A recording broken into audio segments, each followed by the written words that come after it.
The town of Farmington. Respecting history, planning the future. I'd like to call this meeting to order, and I would like to ask for a motion to waive the reading of the warning. Thank you. The warning, the resolutions we're going to consider this evening are on a table outside the door if you need to see them. And now I would like to ask for nominations for moderator. Oh, that's right. All in favor of waiving the reading of the warning? Aye. Thank you. Any opposed? Now I'll ask for nominations for moderator. Any other nominations? Hearing none, I'll ask for everyone in agreement. Bruce Chudwick for moderator. Aye. Any opposed? Thank you.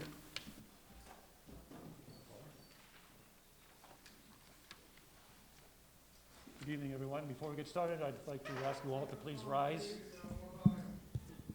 Please rise so we can do the Pledge of Allegiance. And Mr. Thomas, if you could please lead us in the pledge. I pledge allegiance to the flag of the United States of America and to the republic for which it stands, one nation, under God, indivisible, with liberty and justice for all. Good evening. My name is Bruce Chudwick. Thank you for electing me as your moderator of this meeting. We'll now describe the process. We have waived the reading of the warning of the meeting, which was published in the Hartford Courant on May 14th. We have the Pledge of Allegiance, so we'll move on to the business at hand. We have one item to be discussed at this meeting tonight is a resolution to appropriate $135,600,000 for the design and construction of a new high school on the grounds of the existing high school campus, demolition of substantially all of the existing Farmington High School other than the 900 wing and the 1928 building, and renovation and improvements to the 900 wing, and authorize the issuance of bonds and notes in an amount sufficient to finance the portion of the appropriation not defrayed from grants, which is an anticipated net project cost to the town of $109,300,000. The first thing we're going to do is we'll ask for a motion to put the item before you on the floor. And I will call for someone to do that in a moment, and then another person to second it. I will then call on an appropriate town official or town officials to describe the item and inform you about it. Secondly, I will recognize anyone who wishes to speak on the specific topic. I ask you to come to the microphone, there's one on each side of the auditorium, and state your name and address for the record. I ask that you keep your comments to the agenda topic and to present them as briefly as possible. We'll talk a little bit about time limits in one moment.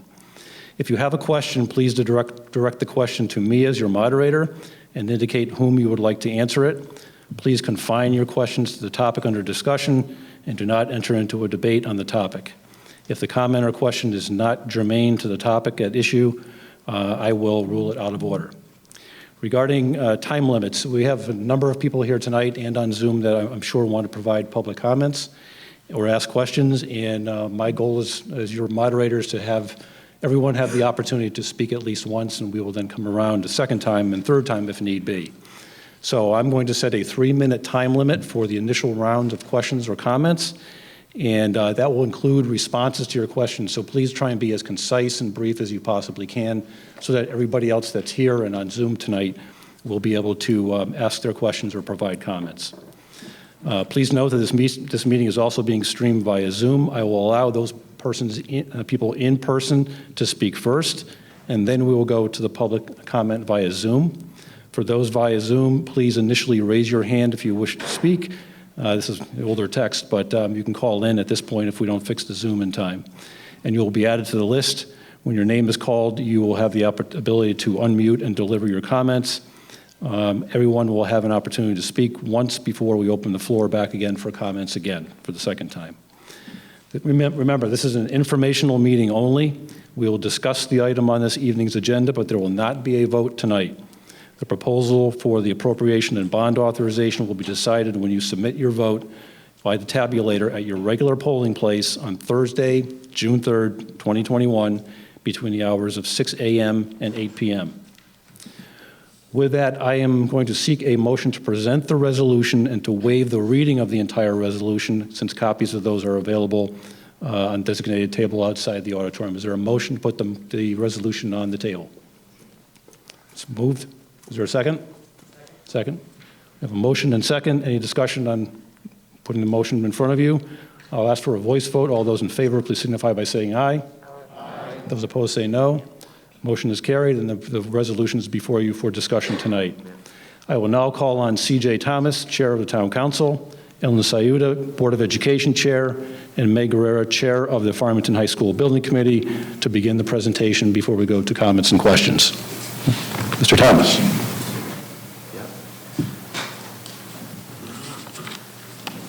Thank you, Bruce. Good late evening, and welcome to the special town meeting on the Farmington High School building project. My name is C.J. Thomas. I'm the chair of the Farmington Town Council. For tonight's presentation, I'm joined by Ellen Sayuda and Megan Guerrera, and also in attendance are members of the Town Council, members of the Building Committee, and members of the Board of Education. The town established the FHS Building Committee in March of 2019. After 2 years of work, the FHS Building Committee has brought the project before us that we'll be discussing tonight, and we will be asking voters to vote in consideration of that on June 3rd, Thursday, from 6 a.m. to 6 p.m. We will provide an overview of the FHS building project, the proposed timeline, the projected cost, and the projected tax impact. So I'd like to now introduce Ellen Sayuda, the Board of Education Chair, to provide a summary.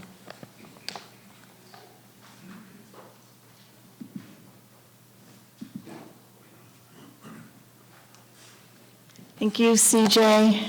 Good evening, everyone. Delighted to be here tonight to present a brief project summary.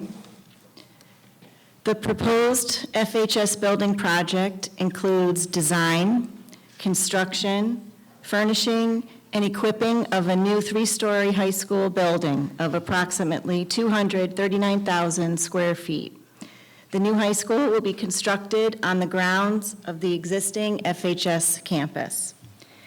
Demolition of substantially all of the existing FHS other than the 900 wing and the 1928 building. It includes the 900 wing renovation and improvements to be used for locker rooms in Farmington Public Schools Central Office. The project also includes the following site work: improvements to traffic patterns, additional parking, relocation of athletic fields, accessibility improvements to the upper fields, football field stands and press box, the widening of Monteith Drive. I would now like to introduce Megan Guerrera, FHS Building Committee Chair, to provide an overview of the schematic design, project timeline, and cost.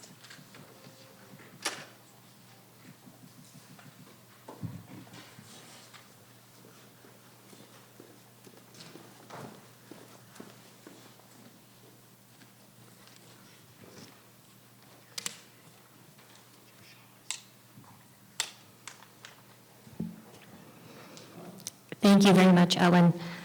So I would like to begin with an overview of the schematic design. This slide shows the first floor, or the ground floor layout. There is a dedicated and secure main entrance with administrative offices adjacent to the main entrance. These are represented in purple. The assembly space, stage, and auditorium is represented in orange. Next to that is the cafeteria in yellow, with the kitchen area in the gold color. The athletics and PE spaces, which include the main gym, auxiliary gym, and locker rooms, are in green. There's also a separate public after-hours entrance, which faces the 900 wing and the football field. On the other side of the building, closer to the abutting neighborhood, are classrooms represented in red. Now we'll move on to the second floor. The second floor has more classrooms in designated learning communities, as well as special education classrooms and resources. The Library Media Center is also on the second floor, indicated in yellow. And just a quick overview of the third floor. So this is the top floor of the new building, and there are only classrooms on this floor. This slide shows the renovated 900 wing. This will house the Farmington Public Schools central offices, indicated in blue, and locker room areas to the left in green. It is important to note that the Board of Education defines the need to address the inadequate town hall office space in the statement of needs for this project.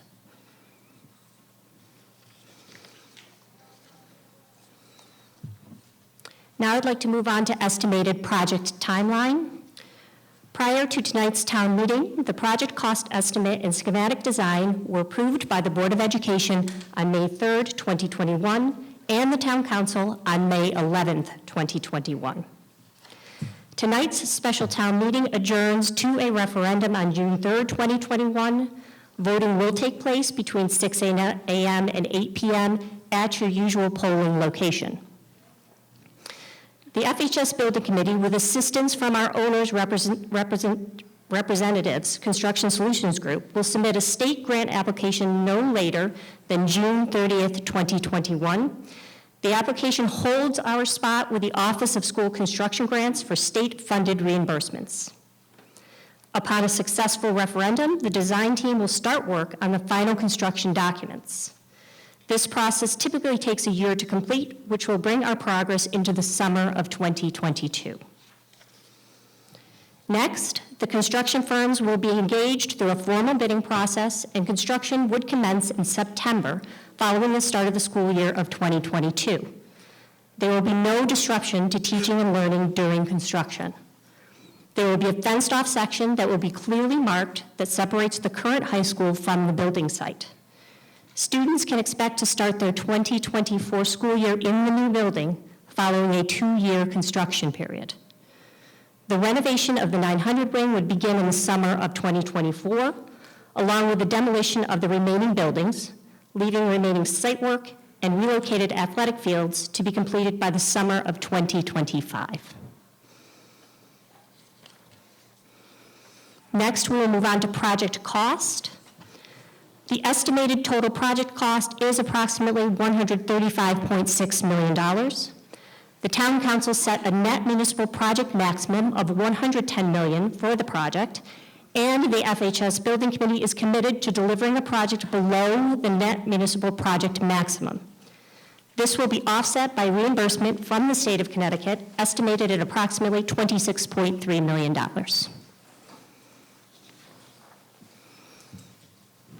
I'm now going to move on to a more detailed budget review. I'm going to take my time on this because there's several lines and columns to go through, so hopefully talking about different colors and codes will help you kind of follow along in the discussion. So the following slide shows a brief overview of project costs broken down into columns from left to right with descriptions, original costs, and adjusted costs. The original costs were estimated in February of 2020 using independent cost estimators in accordance with the Building Committee's charge. The adjusted costs followed in May after the Town Council charged the Building Committee with sharpening their pencils to fall within a targeted net town share between $105 million and $110 million. The Building Committee approved the amended cost estimate for the project, which is indicated in orange, at their March 10th, 2021 meeting. So now, beginning with the first 2 rows, these categories are costs required to complete the project, but fall outside the direct construction costs. On the first line, we have the architectural and engineering fees at $300,000 for the 900 wing and $5.3 million for the new building, totaling $5.6 million. These fees include all the work required to design and engineer the building, including certified consultants in specialized fields, such as IT, commercial kitchens, and food services, and universal design. The next row incorporates all the professional fees at $2.9 million, broken out into $100,000 for the 900 wing and $2.8 million for the new building. These fees are also unrelated to direct construction costs and include such items as project management, testing and inspections required throughout the project, legal fees, insurances, and bonding costs.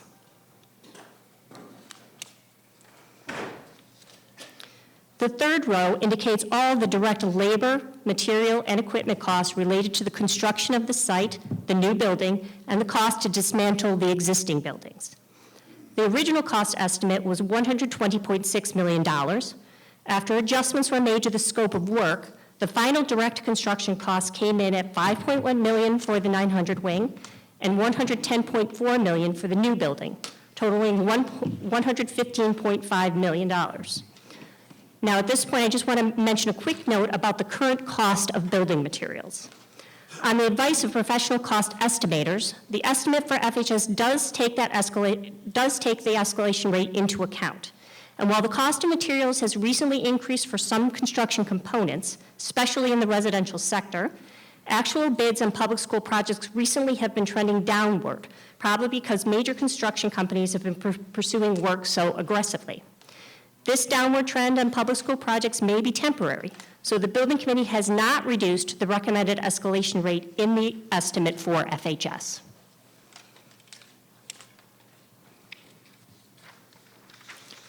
With no funds included on the alternates line, the next row includes the cost allocated for all the interior and exterior furniture, program equipment, audiovisual equipment, as well as any other technology-related items required to equip the school. The original estimate was adjusted from $5.6 million to $5.1 million, $200,000 for the 900 wing, and $4.9 million for the new building. The next row indicates dollars reserved for any possible unforeseen costs that may materialize during construction. These numbers were adjusted from an original $7.1 million down to $6.4 million, $300 for the 900 wing, and $6.1 million for the new building.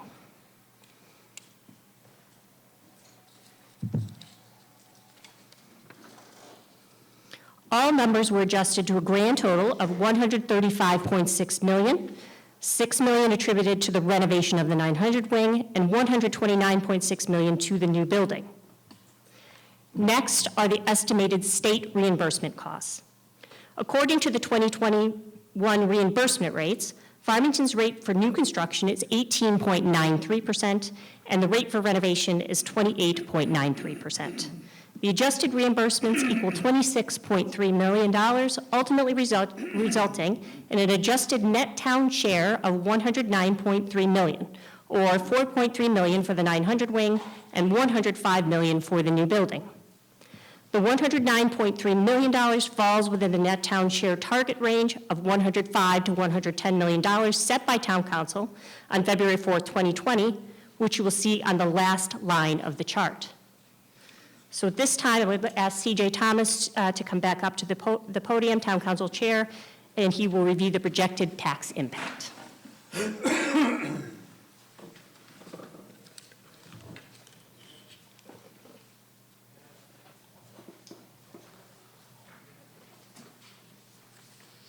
Thank you, Meg. To determine the project's projected impact, a financial forecast was prepared by the Town of Farmington's Finance Department and presented to the Town Council. The forecast was created by using historical data and certain financial assumptions to provide a comprehensive evaluation of Farmington's financial position over the next 10 years, as opposed to viewing the project as a standalone project.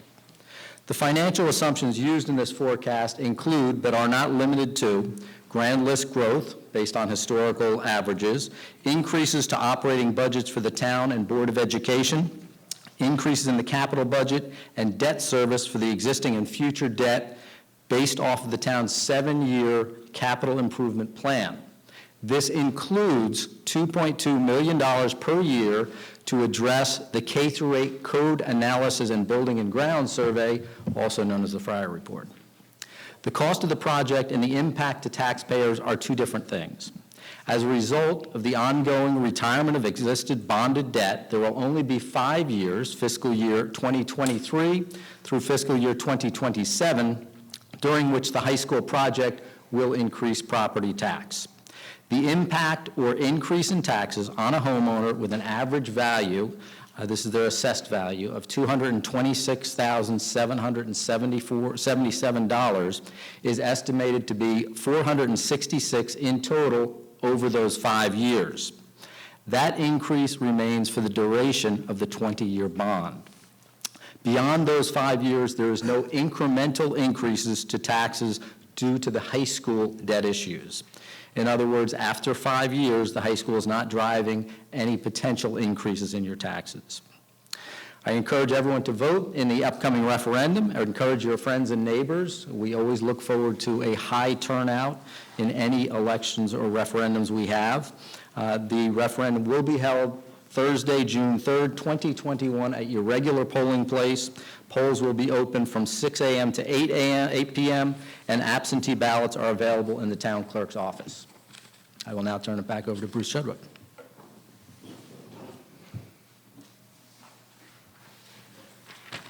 Okay, thank you, town officials. Appreciate the presentation. Okay, once again, before we start public comment or questions, I would remind you we're going to keep it to a 3-minute time limit. Please try and be succinct. I will give you a short warning to please summarize at about 2.5 or getting close to 3 minutes so that you can wrap up your comments so we can move on to the next speaker. So with that, the floor is yours. I'll open it up to any public comment or questions that people may have here in the building tonight. Anyone want to address town? What?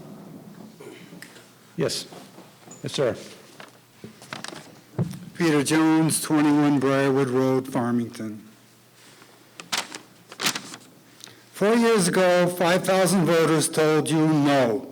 It was voted down not because of misinformation or voter intimidation, but because it's too much for 11,000 taxpayers to bear. 2 years later, the council and a new building committee ignored the voters' wishes and pushed their own agenda. That's not how you represent the people who elected you. Tax dollars are spent on marketing, surveys. The results of the survey was a negative response to the proposal. The tennis courts were renovated about 6 years ago, over $1 million spent. They're still in excellent condition. Please stop wasting our tax dollars. I've worked in the construction industry for 50 years, employed on a dozen school jobs, all additions and renovations, nothing brand new. Simsbury High School, Berlin High School, Bolton High School, H.C. Wilcox Tech, Pulaski Middle School. It's all because it costs too much. North Haven High School cost $77 million a few years ago. It was 241,000 square feet. One reason given for the reason for having the building separate is not to disturb the students during construction. So let's go ahead and put a 244,000 square foot building, 3 or 4 stories tall, on top of 2 residential neighborhoods, Norwood and Briarwood Road, and ruin the quality of life for those citizens. Some have been there since the 60s. This is all in violation of your own zoning laws. 100 people can march up here tonight and tell you we need a new school for various reasons, but FHS is ranked among the best schools in the state. It's not the building, it's the content. The silent majority is going to vote this down again. Seniors in this town should not have to foot the bill for this. They already paid their dues. This proposal will send taxes skyrocketing. $466 is not going to cover it. And in closing, I hope the council can provide some clarity for the confusion of the numbers and tell the taxpayers the true cost of this proposal tonight. Thank you, sir. Any other public comment or questions from this side of the audience? Yes, sir. Mike Galuzzo, 3 Fox Run Road in Unionville. I first want to commend the Building Committee, the Board of Ed, and the Town Council. All of these citizens are citizen volunteers, and they've done, I think, a very excellent job of putting together a very credible plan for improving the conditions for our students' learning in our town. Our residents have consistently invested in critical infrastructure. If we think about the sewage treatment plant, the library expansion, school roofs, the communication systems for the police department, et cetera, et cetera. This building is in more than normal need of repair. An extensive renovation is inadequate. As I was driving here tonight, I was thinking that if Farmington High School were a bridge, I wouldn't drive over it. It's just that bad a place in terms of the facility. It doesn't meet the code needs of our students and the safety needs. I've had the opportunity and the pleasure of working in town for 32 years, and I've worked in all of the buildings in one capacity or another, and I can say this building is really in tough shape. If you're a student who's in the 900 section or the English wing of the building and you have an art class, you have about a quarter of a mile walk upstream through crowded hallways. And the students are very, very considerate and very respectful of one another, but it is inefficient and it really just creates a very difficult situation for our students, something that really is unnecessary. The reasons for the physical needs have been enumerated in some of the previous documents, so I won't add to that. But I think the greatest worry is that NEASC is looking at possibly pulling accreditation. That should worry us all, because Farmington is a lighthouse district. People come to this town because of education, and if we fail to maintain credibility in terms of NEASC, people will not be looking to Farmington the way they do currently. I also think we as a community have done a very good job in educating our students with handicaps, and yet we have a building here that does not meet handicapped access code. Mr. Galuzzo, if you could summarize, please. Excuse me? If you could summarize, please, or about 2 Sure. minutes. Thank you. I just want to make one final comment about public community use.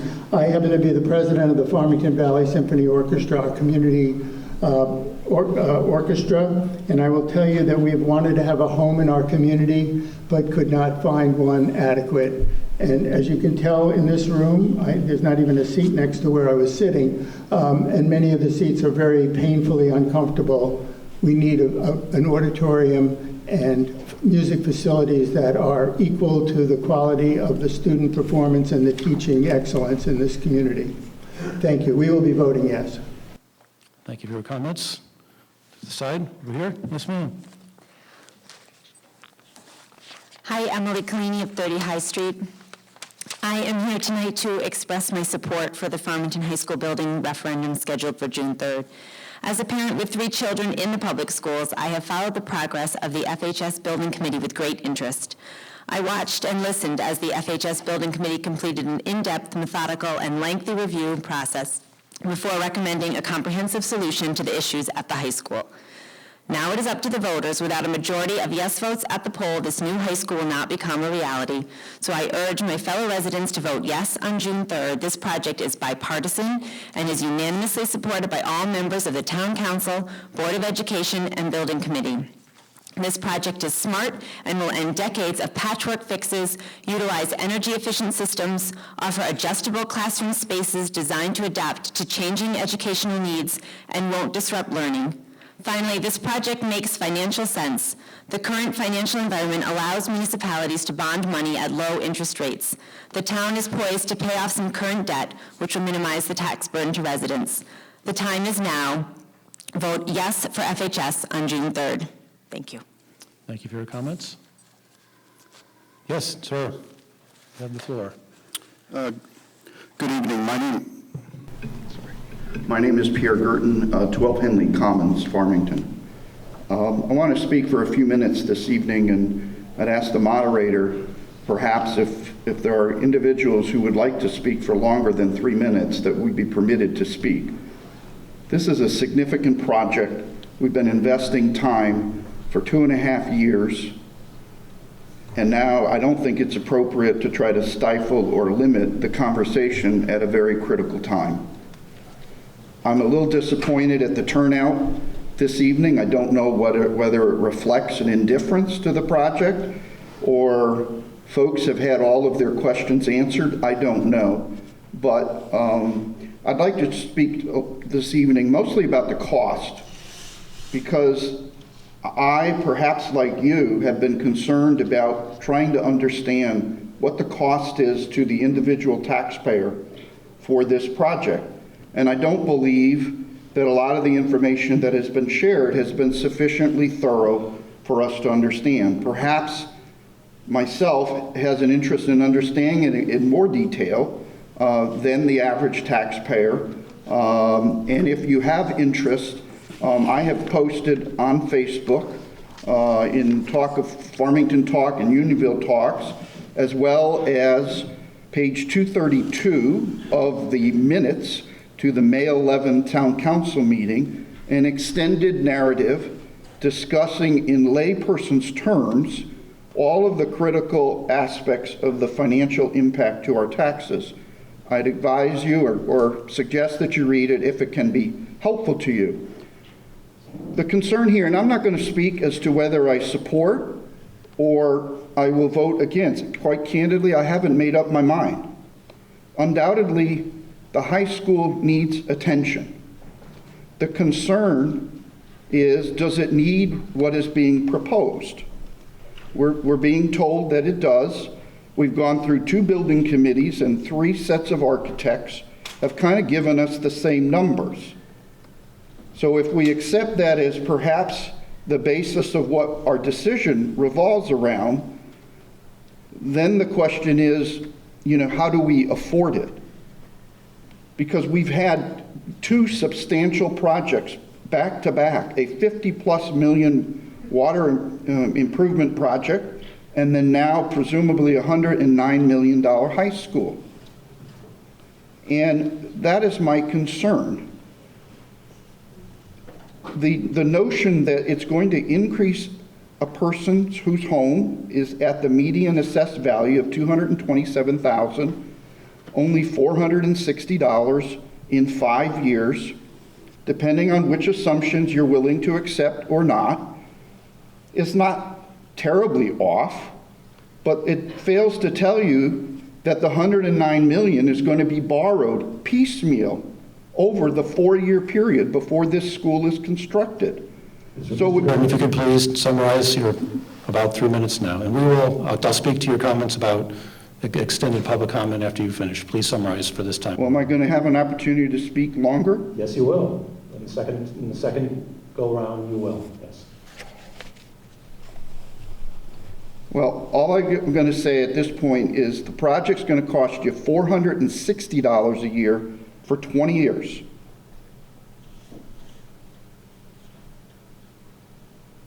Thank you. Okay, thank you. And again, there's no intent to stifle the communication or the questions and answers, but I want to make sure we get, everyone has an opportunity to speak. We have 87 people on Zoom for tonight's meeting, and I want to have them have the opportunity to provide comments as well. So we'll go to this side of the floor. Sir, the floor is yours. Hi, good evening. Matt Hudfagner, 4 Deepwood Road. It's good to see everyone here in person. First, as someone who's followed this project from the beginning, I appreciate the hours that members of the building committee have put in and the elected officials who have sort of studied this and asked the questions. From my perspective, this has been a very thoughtful and thorough process and open and clear to the public. I think the facts have been very self-evident to me as a member of the public, so again, I appreciate that. I think it's self-evident to me and anyone who walks through this facility that something needs to be done. If you take a tour of the facility, to me, again, it becomes self-evident. The current facility can no longer provide the 21st century education for our students. The maintenance has just become too costly and really a waste of our tax dollars. The current plan meets all the needs of our students and our community, and as we saw here tonight, sounds like a fiscally sound investment of only $8 a month for a handful of years. Again, I think Farmington, I think that's a good investment for our town. I think we pride ourselves here in Farmington on our schools. So again, I think it's a good investment, and I look forward to voting yes on Thursday, June 3rd. Thank you. Thank you for your comments. To this side, yes. Ned Statchen, 6 Pillow Lane. I'd just like to thank the building committee and our elected officials for all the work they've done on this. I think we have a great project here. And I'm a little annoyed at some of the people who are saying, how do we let the high school get this bad? And it's because this is what we've put into it. We've always put the bare minimum into this building. You know, when we built the 900 wing, we could have done things like put in larger columns, put in larger exterior walls so that we could go up several levels for future expansion, but that wasn't taken into consideration because we wanted to do it cheaply.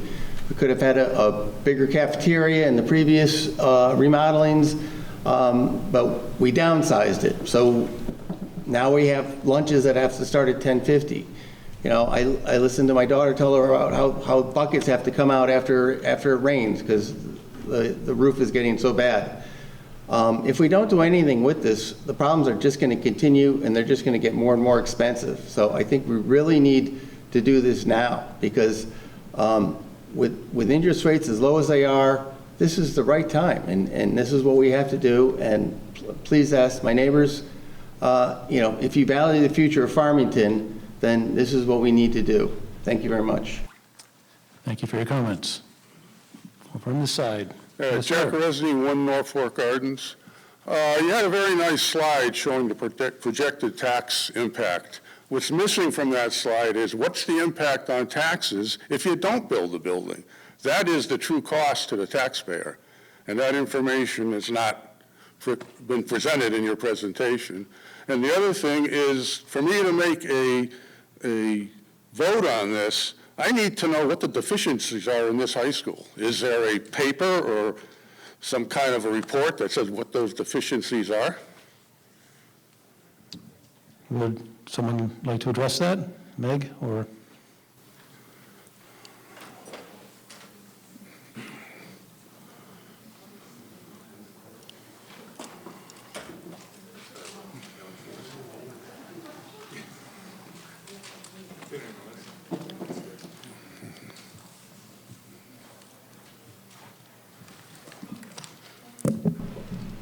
Thank you for your question. My name is Kathy Breeder. I'm the superintendent of schools, and we do have an approved statement of needs. It's a requirement when we put together a building project. It is on the website for the Farmington High School Building Committee. I can summarize some of the areas of need. The first is accreditation and accessibility. So I think someone mentioned earlier that we are on a warning status for accreditation because of the lack of ADA compliance, and that is providing accessibility for all members of our school district, community, as well as our greater community here in Farmington. So many areas, just like this auditorium, are not ADA accessible, and there are many, many areas. I can name a few: the cafeteria, the auditorium, the library. We cannot utilize the second floor. Several bathrooms within the facility are also not ADA compliant.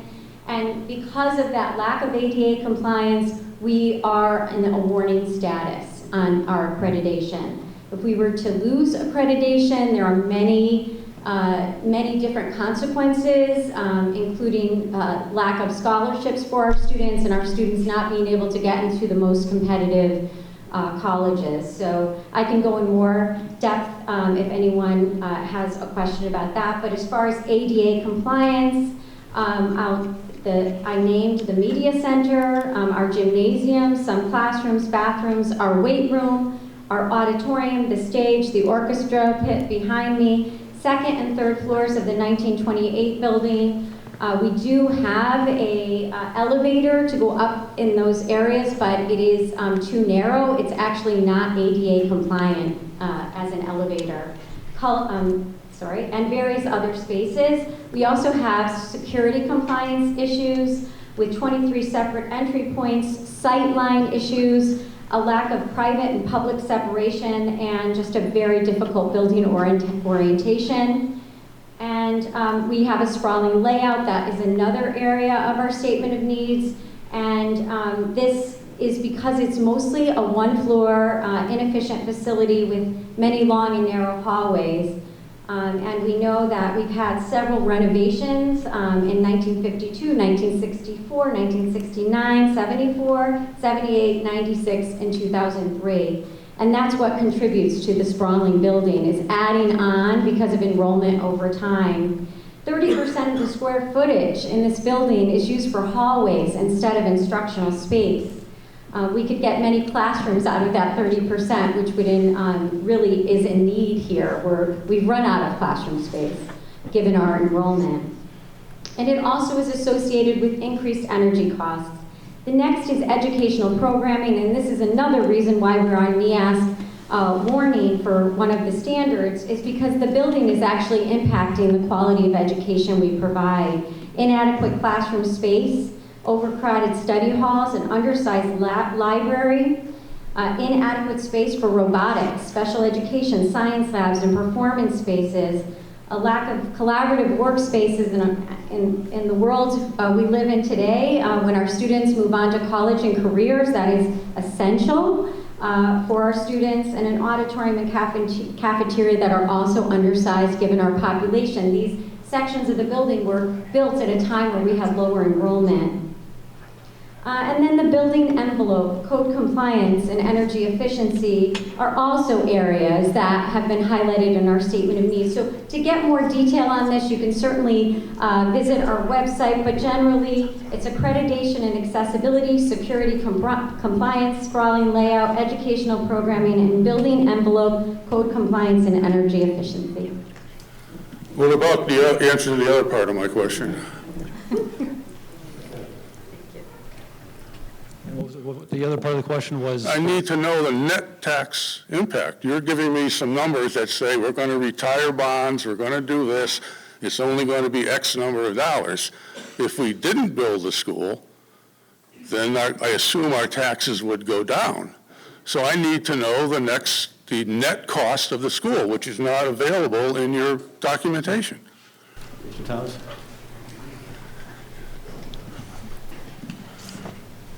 The net taxes next year, the year after that, and any time in the future will not be known until that time comes. Every year, just as last year when COVID struck and you had no tax increase whatsoever, that was based on the current situation. That doesn't answer my question. Your question. The question is, how much is the school going to affect the taxes?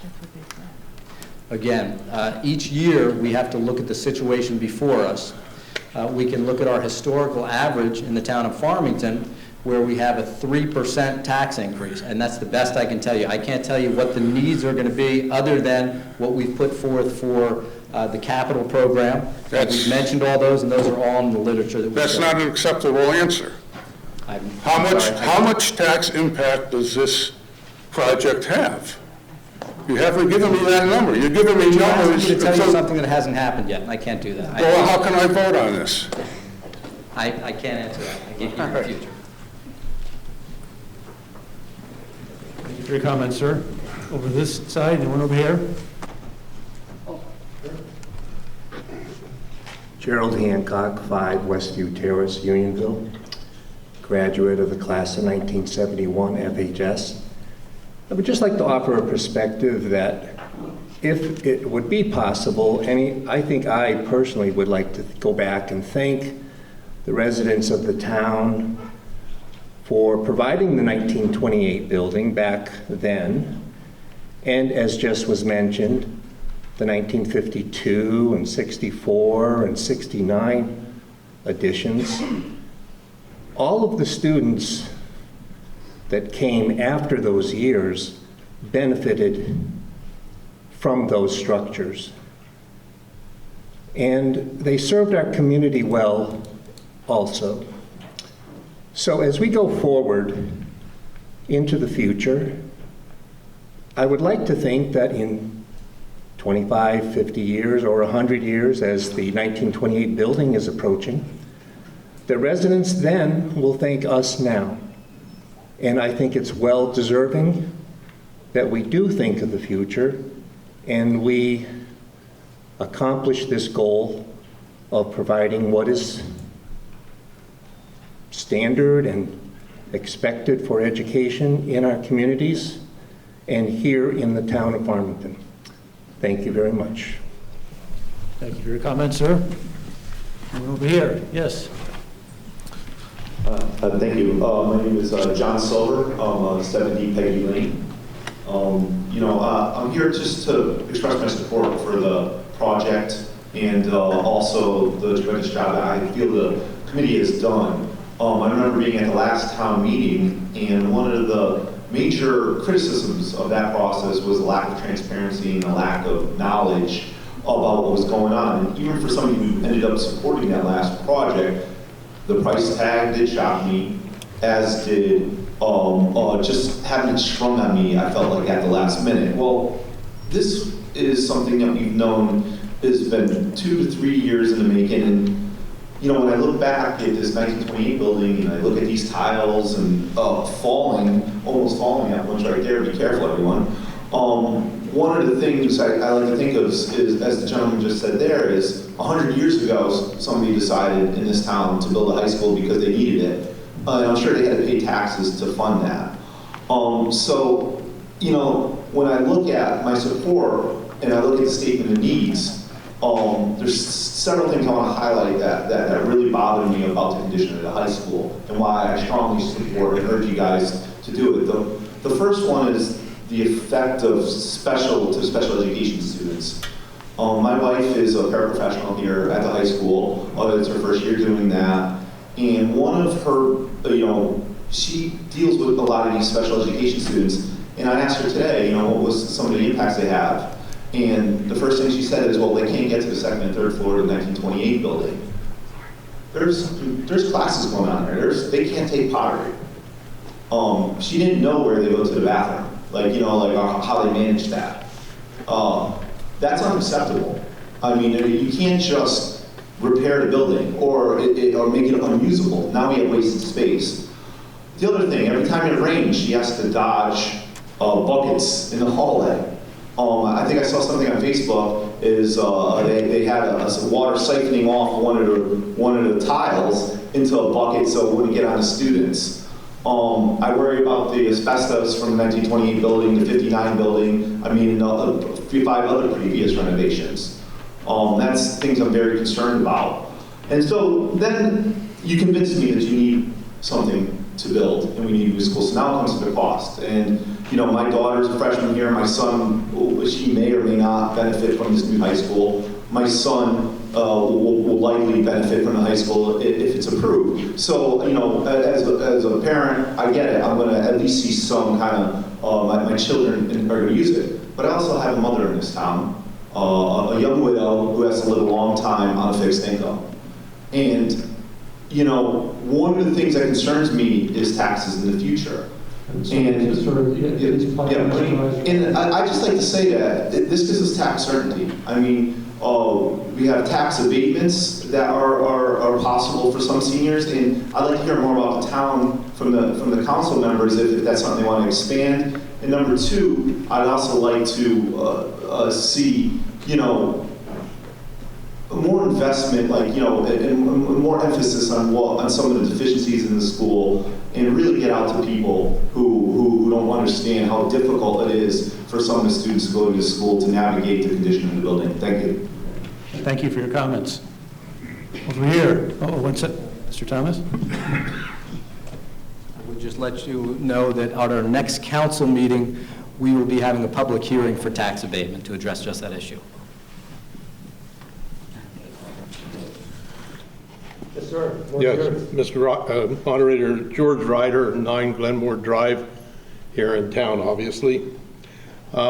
Several of the speakers already spoke to the fact that this town has had a long history of supporting excellent education, and we see it to this day. We came to town 46 years ago with 4 little boys in tow, all school age, and the first question I had of the people that we knew that lived here and the real estate agent was, what's the commitment to education?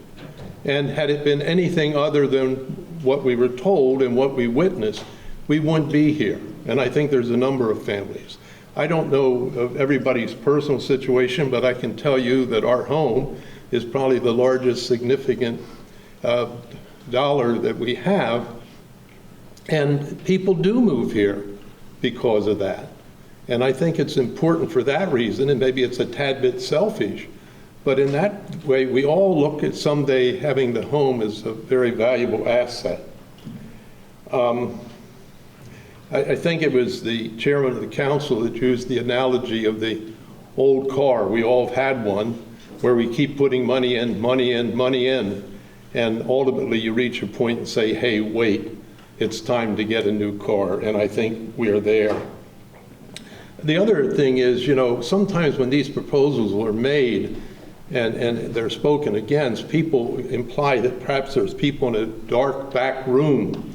The fact is, these committees are made up of Democrats and Republicans, young and old, from different sections of this community with a commitment to doing the right thing. And ironically, having served 4 terms on council, 2 as the chair, I would tell you the most expensive, costly items were when this town turned down recommendations of the council, the school board, and special building committees. The Greenbrier was turned down and spoken strongly against. Who now would not wish we had had the Greenbrier? We've had middle school, the upper middle school was rejected. It comes back more costly. So I would suggest that it's the right time to move forward, and rather than costing us, it'll cost us more if we don't move forward. And finally, you know, I'm not usually so personal, but I'm 80 years of age. I have no children nor grandchildren in the school system, but my wife and I are very pleased to tell you that we will support the new school. Thank you.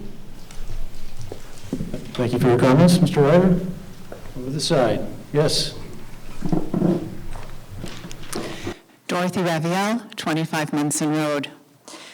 I'm here tonight to speak in favor of tonight's resolution. In the 35 years that we have lived in Farmington, we have seen too many referenda go down because of the unwillingness of some to support our community, as Mr. Ryder referred to. My children, alums of Farmington High School classes of 1998 and 2000, went through a system that was trying to fix major issues with Band-Aid solutions. From overcrowded elementary schools, my older daughter, my kids were at West District School, and when she was in 6th grade and was expecting to finish out her time at West District School, they were moved in their entirety for that 1 year over to East Farm School because there was no room for them at West District School. So we saw overcrowded elementary schools, the middle school referenda that were voted down, and these issues were inadequately addressed. And then the continuing deterioration of the high school. These issues were ignored or addressed with a patchwork of temporary fixes. Construction, noise, and disruption followed my daughters throughout their years here.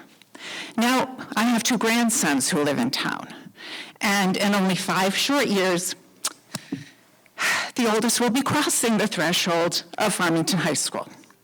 It is my fervent desire that he and his classmates will be entering a new facility, one that will support the quality education that our young people deserve. I am a retired teacher. I spent more than 40 years in the field. I know the dangers that can happen. I served on many NEASC committees, and I know what happens when a high school facility is put on warning. This is a very, very dangerous place for us to be if we are simply looking at our pocketbooks, Think about what our property values are going to be if new incoming people feel the only place that their children are going to receive an adequate high school education is by going to the privates. That's not going to be good for our bottom line. So I'd like everyone to think about that. And so I just want to reiterate, as a senior citizen on a fixed income, and maybe I have a selfish cause here because of my grandchildren, but I really think that this is the moment. We've kicked the can down the road too often, and right now we've hit the wall. So I urge everyone to vote yes. Thank you for your comments. Over this side, anyone? Yes, sir.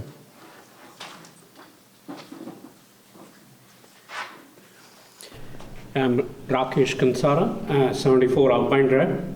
Thank you very much for this hearing. Just one question. Now that you have done a good job summarizing in one number, the $466 for a particular amount of assessed property value.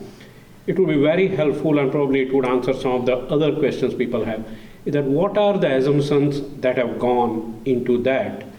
Because what maybe some costs may be fixed, some might be variable, because this project is going to be 5 years, and then taxpayers are going to pay for probably 20 years.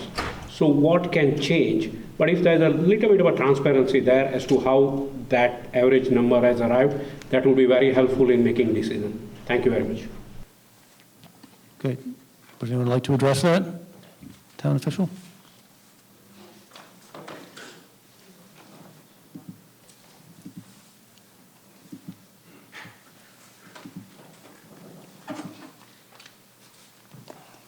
Okay, there are a number of financial assumptions that go into that number. The increases in what our taxes will be going forward, and that's the 3% average historical number.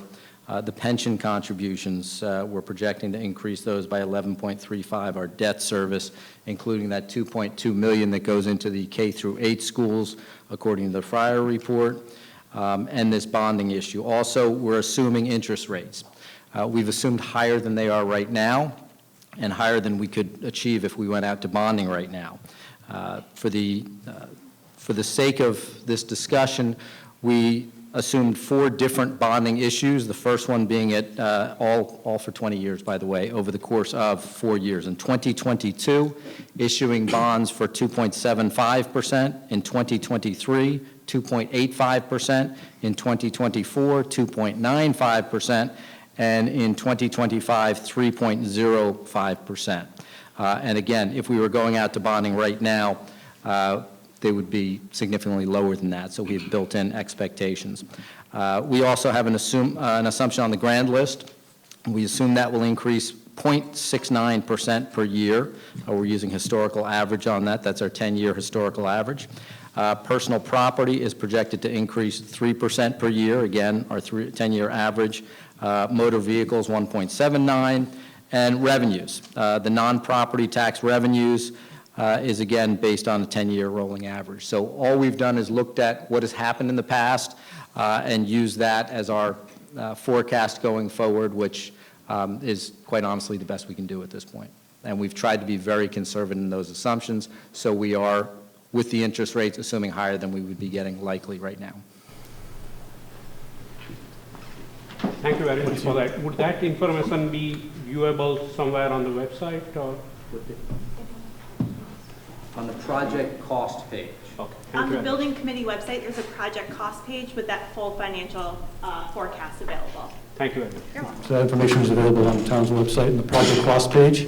Okay, thank you. Okay, back to this side. Yes? Sir. Good evening, everyone. My name is Jake Beckner. I live at 111 River Road in Unionville. I'm a student at James Madison University down in Virginia, and I just graduated from here last summer. I just wanted to emphasize that this high school is like a second home to all of its students. I was in the athletics program, played basketball, golf, baseball. I played the cello since second grade. And in my sophomore year, which was in 2017, Jesus, I did a government law project on the state of the auditorium. I researched it a lot. I counted all of the missing seats and the seats that are marked off on the bottom. It's been a thought since I was a freshman in high school back in 2016. And I played down there in the tiny pit. I played in the gym. I played on the baseball field. I did everything. I love this school.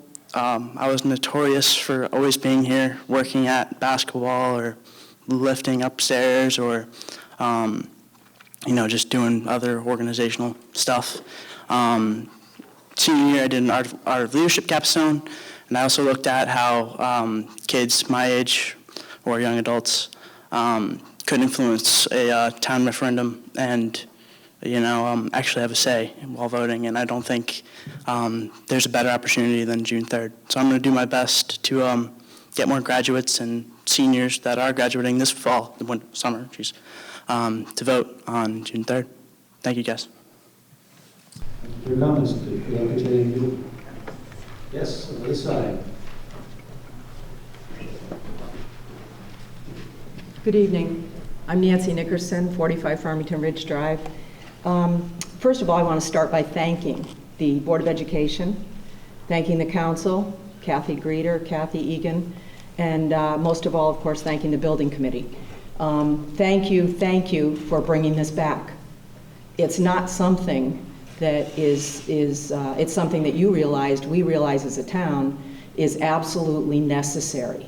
Absolutely necessary. It's not just a couple of years when you have been here as a building committee. This is years of thinking about what's needed for the school for the future. We're fortunate enough in Farmington that we have a school system that has teachers, administration, the people, all of the people that work in the schools and care about the kids. We have a wonderful system here with the people. But at some point, the school itself, the facility, is going to make an impact on what the education is for our future, for our children. And I really believe that now is a crossroads for Farmington. We have a time right now where financially, it's actually a better time than 2 years ago when this, or whenever the last vote was. This is financially an excellent time to move forward with this new project. It's absolutely necessary for the town. We should all think about that deeply. We have somebody who has grandchildren here in the system. We should all be thinking about that. Where are our other grandchildren? I have grandchildren somewhere else.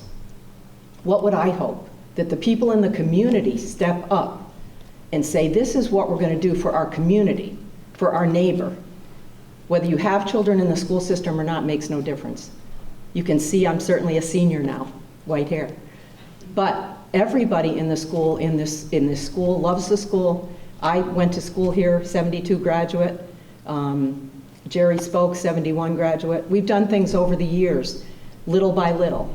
Some of the reasons were it took time to pass things. People weren't aware or weren't involved, but we kept coming back time after time to make things better for the community. And now's that time. I'm not just asking, please go talk to your neighbor. Talk to someone, whether it's in the grocery store. I talked to people yesterday at an event. What should we do? Why should we do this? Why is this important now? Absolutely, it's important. Financially a good time, but important for the system, important for your neighbor, important for the people here. And you did not ignore what the people said at the last vote. And again, I commend you for bringing it forward. You listened. You listened to what was said. We need more information. We want to know how this can happen. Why is it necessary? We need more. And you gave them more, even during COVID. I mean, this is next to impossible, and you did it. You got information out there. You did what you needed to do, whether it was getting mail out, the Zoom meetings. All of this wasn't easy. It wasn't easy for the people in the community to try to learn how to do these things and get access. But we did. And I really want to commend the young man. Yes. The young man who stood up, goes to James Madison now, at saying he's going to get out there and reach out to his own peers. We all should reach out to our peers, reach out to everyone in the community. Now is the time. Now is the time, and it's the smart thing to do for our community. Thank you. Thank you for your comments. On this side. Yes. Good evening. Demetrius Gianaris, 56 Basswood Road, Farmington. I want to thank all our public servants for dedicating their time and being away from your families to do our work, our public service. And again, all of you are commended for whatever you do for us, and thank you. Just my credentials and transparency here. I am a senior. Laugh at that. I am an economist. I have taught economics and finance for 35 years at Boston University, Suffolk University, and the University of Hartford. So I know my math quite well. And when we teach economics or finance relating to projects, we always emphasize to the students that you must calculate all the potential benefits of a project against all the potential costs. So you cannot come here and talk only about costs if you're really seriously discussing whether a project is valuable or not.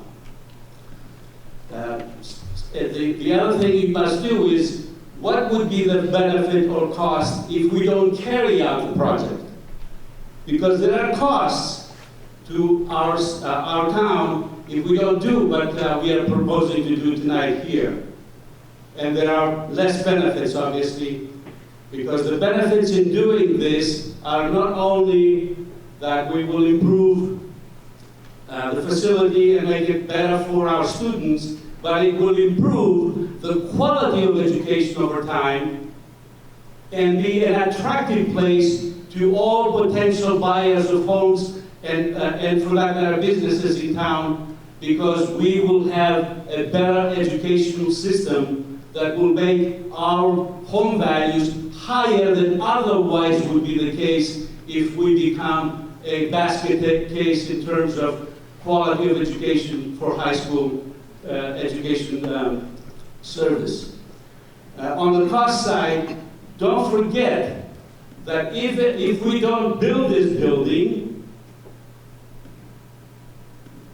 there will be continuous costs in improving and maintenance way beyond the normal, because this place is falling apart.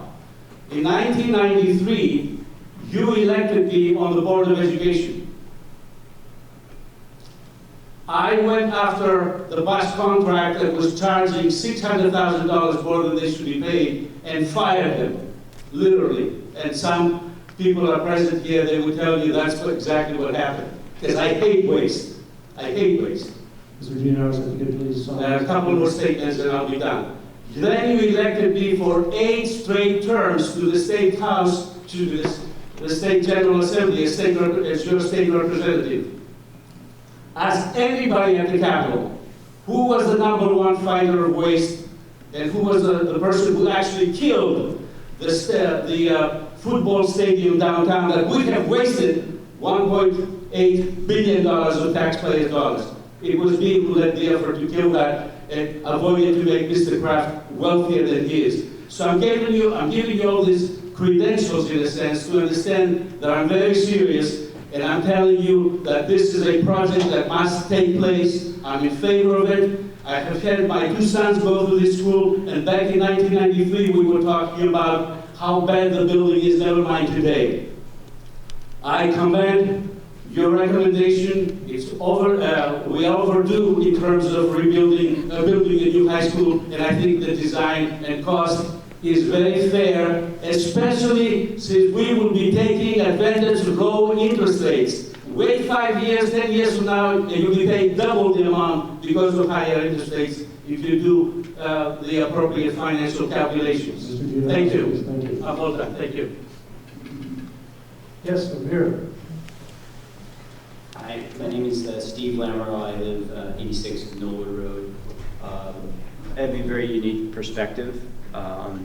I now work in the town of Farmington as a healthcare provider. And I've also substituted in this school. I was a prior biology teacher in South Windsor. And I'm a parent. So, obviously I have a little selfish, and my daughter's going to be hopefully in this school maybe her sophomore year when it gets done. Notice how I'm proactive. I'm saying when it's done. It's going to get done. So my unique perspective is that I've seen the building. I've been in education. I've been in the science classroom. I've been in these classrooms. Our students that go to the school and the students that are going to be in the school, even 20 years from now, deserve this. So I'm here to kind of speak for those that can't come tonight, that want to be here, that want to say something, in that I support this project.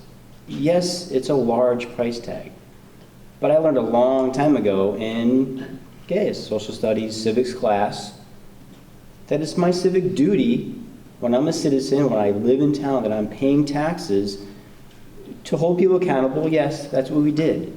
So now the building committee, the town council, they've looked at all the concerns of everybody. They've given everybody ample opportunity to ask questions to their concerns.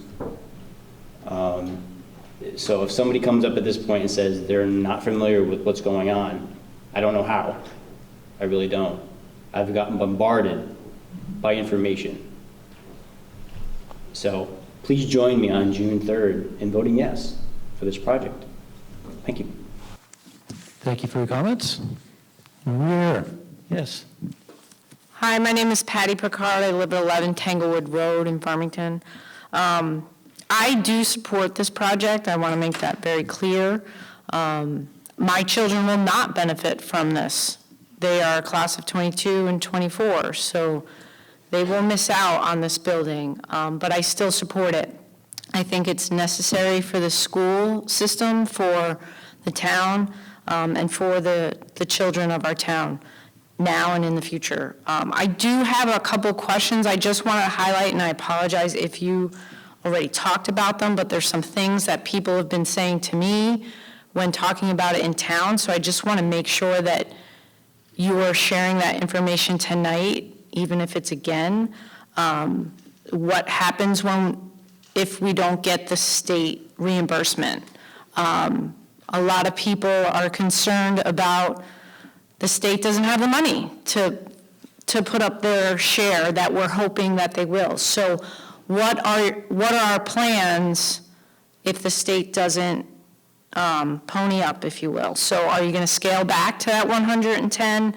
I don't know what to tell people, and maybe it's because I didn't do my homework, but if you share that, that would be helpful. And a lot of people don't understand why central office needs new offices. So I think I know the answer to that, but I want that to be really clear tonight, why Superintendent Greeter and her staff at central office need new offices. And I'm not sure if that was made abundantly clear. And then my last point is you have to do something for our neighbors on Briarwood in the Highlands.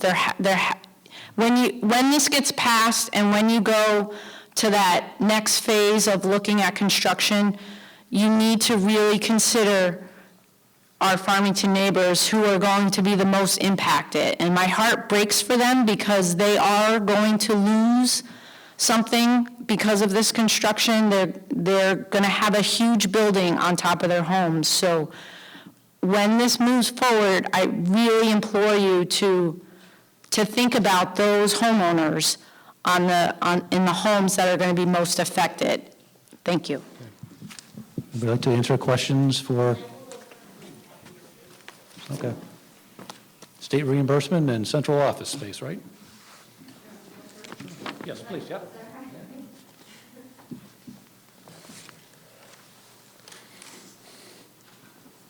Again, thank you for that question. We've heard that question as well, and this is the question about the 900 wing and central office. It is important to note that the 900 wing is the newest section of the current FHS facility. Thus, it is ideal to maintain this section of the high school within the scope of the new project. The 900 wing is needed for our field house locker room, so it is not just for central office space, it is for our field house locker rooms, which are part of our educational specifications. The field house locker rooms are critical to our athletic program and are currently located in the 900 wing, but there are not sufficient space for 2 of those locker rooms. We only have the 1. So there would be expanded locker rooms because of that. And this is a requirement federally that we have 2 locker rooms in that space, so this would also meet federal requirements. Second, the use of the 900 wing to house our district technology department will expand instructional space at the new FHS facility for our students because the department is currently taking up space, square footage, 2 classrooms within the current high school. Our district-wide technology department supports technology infrastructure and operations in all 7 schools and for the town hall because we collaborate so closely with town departments. We do not have adequate space in town hall to house our technology department, so this department is currently off-site at the FHS facility. By freeing up this space, we capture more instructional space for our students in the new proposed high school. Farmington has one of the smallest staff levels for central office in the entire state of Connecticut. We rank 156 out of 166 towns in general administration, with 1 spending the most and 166 spending the least. Only 10 other school districts in Connecticut spend less than Farmington on central office administration, yet we experience favorable and impressive achievement outcomes. Due to the efficient staffing levels within central office, the 900 wing will house the following central office departments in a reasonable level of square footage: technology, special services, finance and operations, human resources, facilities, curriculum, and instruction. The town hall is overcrowded, and there is not adequate space for the current central office and town-related staffing. The pandemic brought to light other issues with central office due to the lack of social distancing, due to overcrowding within our limited office space. We will need to move out of central office no matter what, due to overcrowding between the school and district departments and the town of Farmington departments, which will require funding. The use of the 900 wing is the most cost-effective approach to fully maximize the space within that 900 wing that we need for the locker room space. This will avoid a costly purchase of space for central office somewhere else in Farmington or costly leasing options.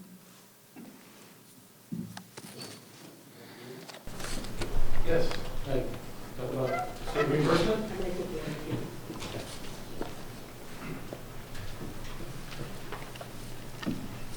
So I'm going to address the other 2 questions. So the first was on state reimbursement and kind of what would be the steps if for some reason there was some concern about that reimbursement. And I believe the second part was about neighborhood impacts and what we could do or have done, conversations so far, and what that means to those neighborhoods moving forward once the referendum is passed. So starting with state reimbursement, a couple things here. So as we mentioned in the timeline conversation, we talked about the fact that we will be submitting an application for state reimbursement with our professional partners, and that will be done at the end of June. What that does is automatically start the process to put us what's called on the priority list for state funding. Once that happens, once you are on the priority list, we have been told by our professional partners through their many years of experience that really does mean that funding is coming our way. So they have never seen a circumstance where someone has hit the priority list and state funding hasn't been received. So keeping that in mind, that this is obviously a process that we've tried to understand. We've had conversations continually with the state so that they understand our project, they understand what the implications are, they understand the cost. We've had many conversations about our reimbursement rate with them, and they've really followed us through the process. So we're very confident that the application will be accepted. We will go on that priority list, which then it really puts us in a great place as far as reimbursement is concerned. Second part to that answer to that question, though, is if you remember also in our conversation previously, we talked about a net municipal maximum that was set by town council, which is that $110 million. So that $110 million is reached by that offset of the $26.3 million for reimbursement. When we talk through this process, we clearly have stated every single time we've talked to the community that we will not exceed that $110 million maximum. So if for some reason, and this would be a circumstance that has never been seen, there was some issue around reimbursement, we would then be back at the table for conversation to say, then what do we do?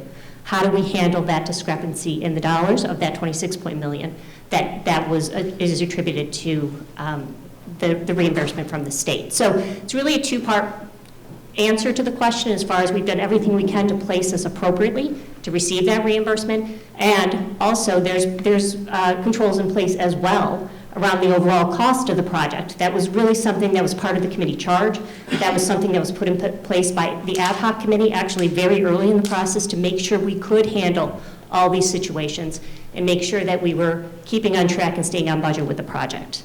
So that was the first question, I believe. Does that answer the first question, I think? Not sure. Okay.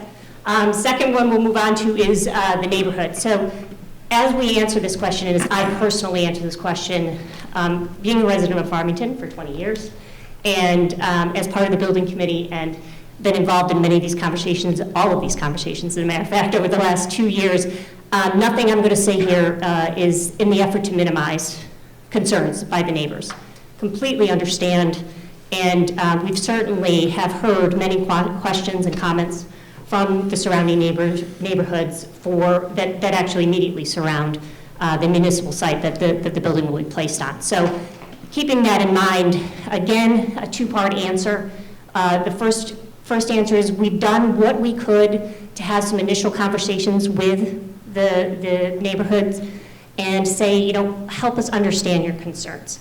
And that is not completely adequate. We completely understand that. But what we tried to say is, let's really talk about the concerns and understand what the impacts could be and what kind of things can we put in place to kind of help mitigate those concerns and issues. So right now, as we look at the site design and as we look at the overall project, there were some things that we were able to do, hopefully to help some of the concerns of the neighbors. So placement of the new building to allow for public access on the opposite side of the abutting neighborhood. So a lot of that community traffic happening on the opposite side of the building.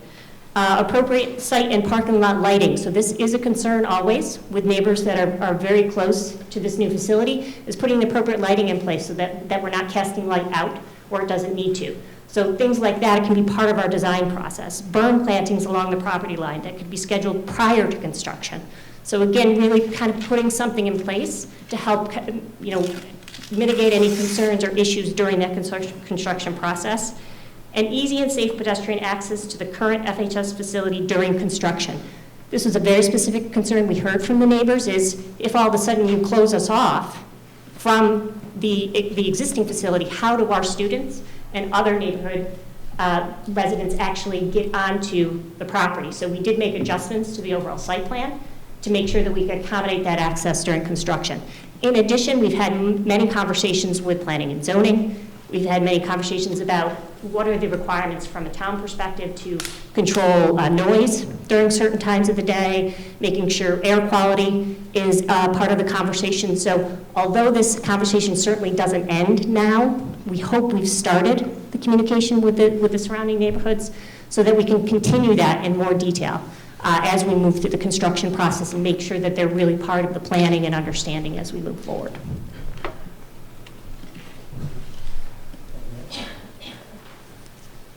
Okay. Thank you for your comment. Any questions? Next is over here and one over here. Okay, we'll go to this side again. Alex Oshana, 21 Berkshire Drive, Farmington, Connecticut, graduated in 1975. I have a two-part question.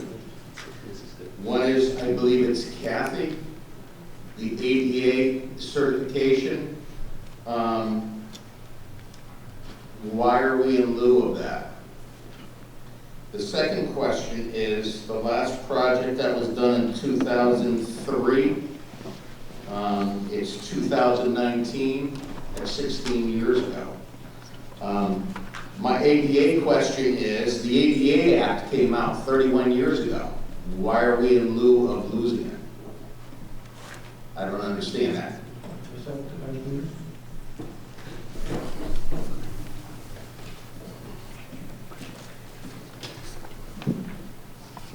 So at the time of each of the additions, the ADA compliance at that time was met. It was a requirement of any addition that was put on the high school, but the requirements change over time. And just as a clarification, we're on warning status for one of the standards for NEASC accreditation for our high school. So it's not that it's not an ADA specific issue. It's NEASC comes out every 10 years and provides, we provide a report to that group, and then they come in for several days and they spend time in the building and they actually do look at every area that is not ADA compliant, and they place that in our report as areas that we have to fix.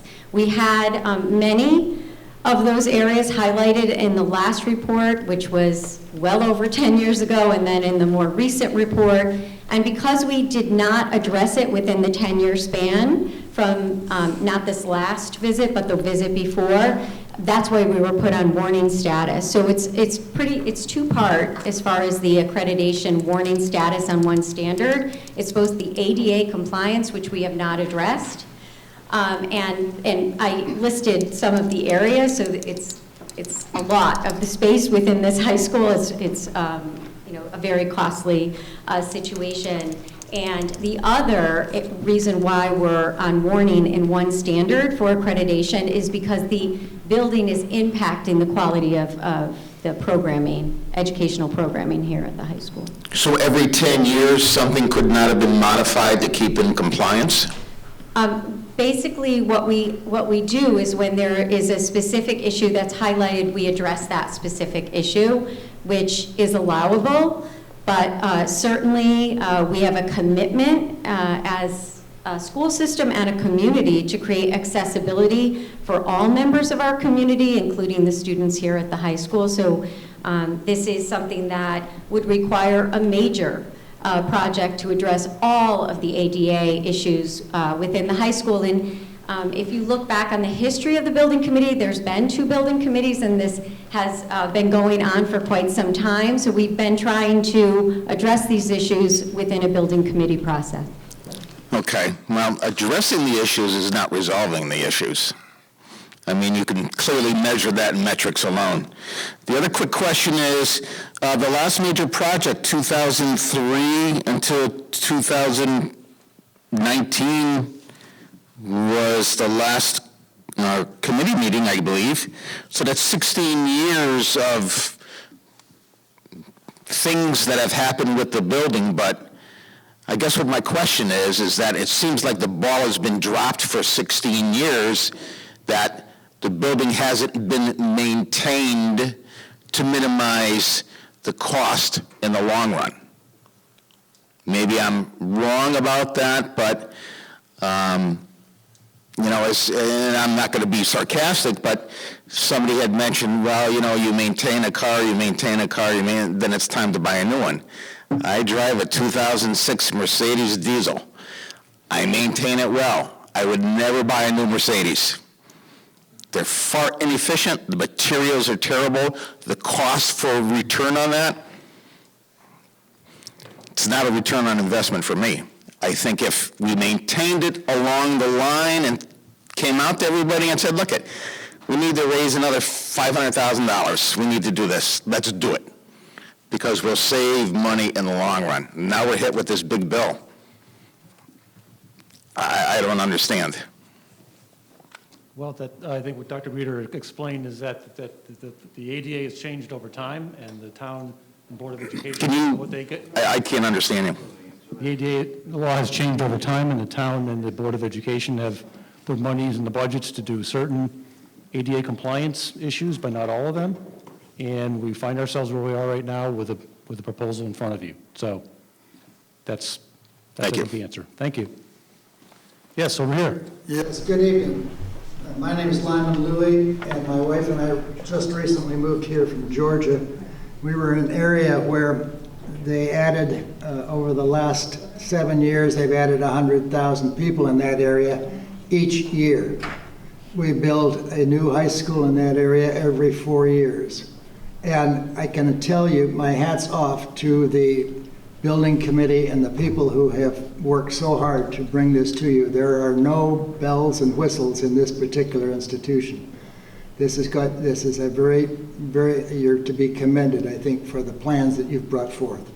My one concern is pedagogically. I know the emphasis now is on STEM, and I want to make sure that the arts are also equally taken care of. I think we've made some compromises in the past, and I want to make darn sure that when you come to developing new programs for the arts that you include some growth in that particular area. Thank you very much. Thank you for your comments. Over here. Yes. Hello, my name is Jennifer. I live at 10 Sparrow Lane. You can take your mask off. I can. Thank you. Okay. My question is really for the proposed school. Is that all right in tonight's meeting? For the proposed school? The proposed school. Yes, yes. Okay. If you could put the picture of the first and second floors of the school. If you can't, don't worry. My question was, you're having kind of half the school is like 3 stories. I was looking at other schools in the area, Simsbury and Avon, and they're 2-story schools. And the way they are situated, they have some lecture halls in there, and also if they need to put up extra classrooms, they would have the availability of doing that. In the proposed school, it looks like the cafeteria is like in a big atrium. I didn't know where the kitchen area was, where they're going to be doing the cooking. So if you could point that out to me, that would be great. Because when I tried to enhance it at home, you couldn't see anything. You couldn't see anything written. So. Okay. Do you have another question as well to ask and do them both at once? Well, it's more because it's 3 stories versus 2 stories, and then all the extra space that you're going to be heating and cooling. That I see there's hallways for where the classrooms are, and actually the classrooms are all glass, have glass fronts. And actually, when I was reading it, it was saying it read like a storefront, and I was like, well, I'm not at the mall. I'm hoping that these are going to be classrooms where kids are going to be learning, and, I don't know, I just don't think there's enough privacy when you have glass, and I also think it's a safety issue. If you have a problem person in the school, and then people want to hide and they can't. Okay, let's see if we can get a brief answer to that. Richard?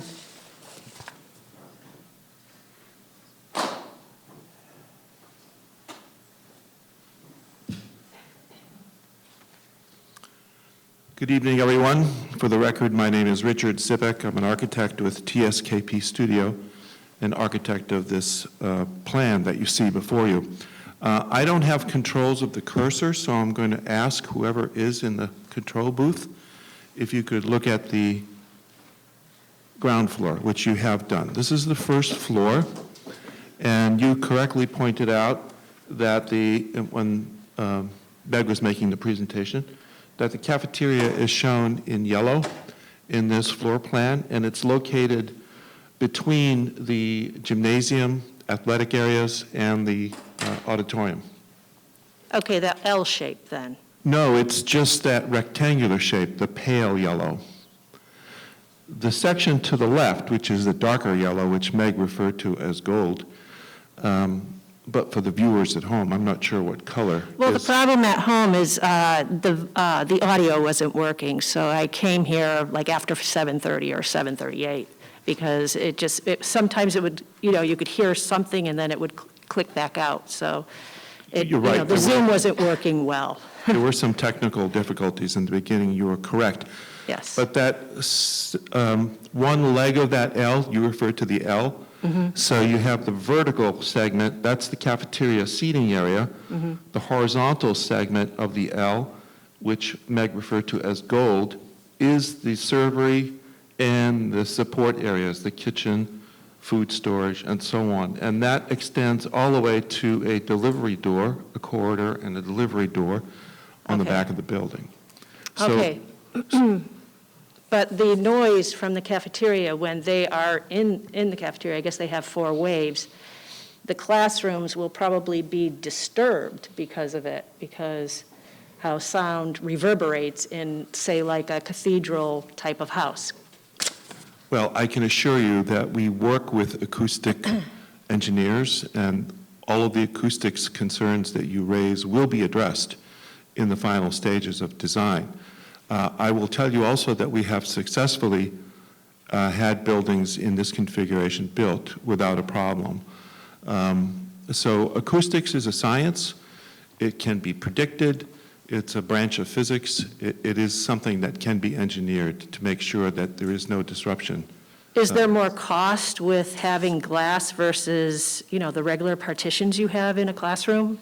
I think that your question about glass may be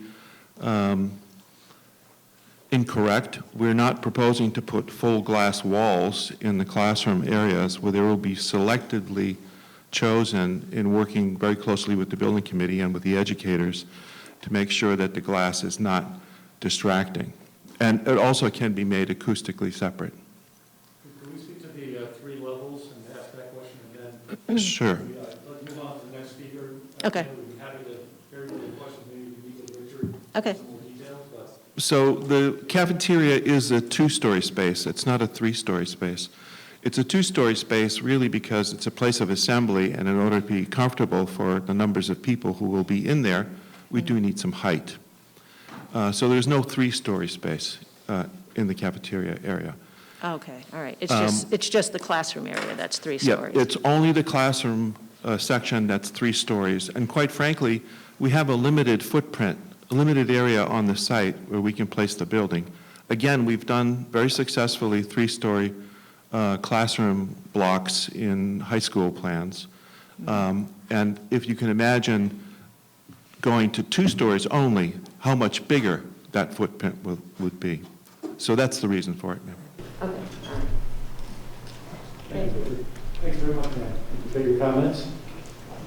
Anyone on this side of the auditorium? Anyone over here? Yes. Please step up. Hi, my name is Veronica Cruz. I'm from 6 Kent Lane. I just have a couple of questions. One, it looks like at the cafeteria, it looks like there's not much more space than there was in our original cafeteria here. So I was wondering how much more seating we have there. And also in the auditorium, is there more space in the new auditorium? And for our music program, we spoke on how we want the arts to improve. Do we have more space in the music program, and how are they going to improve that? Richard?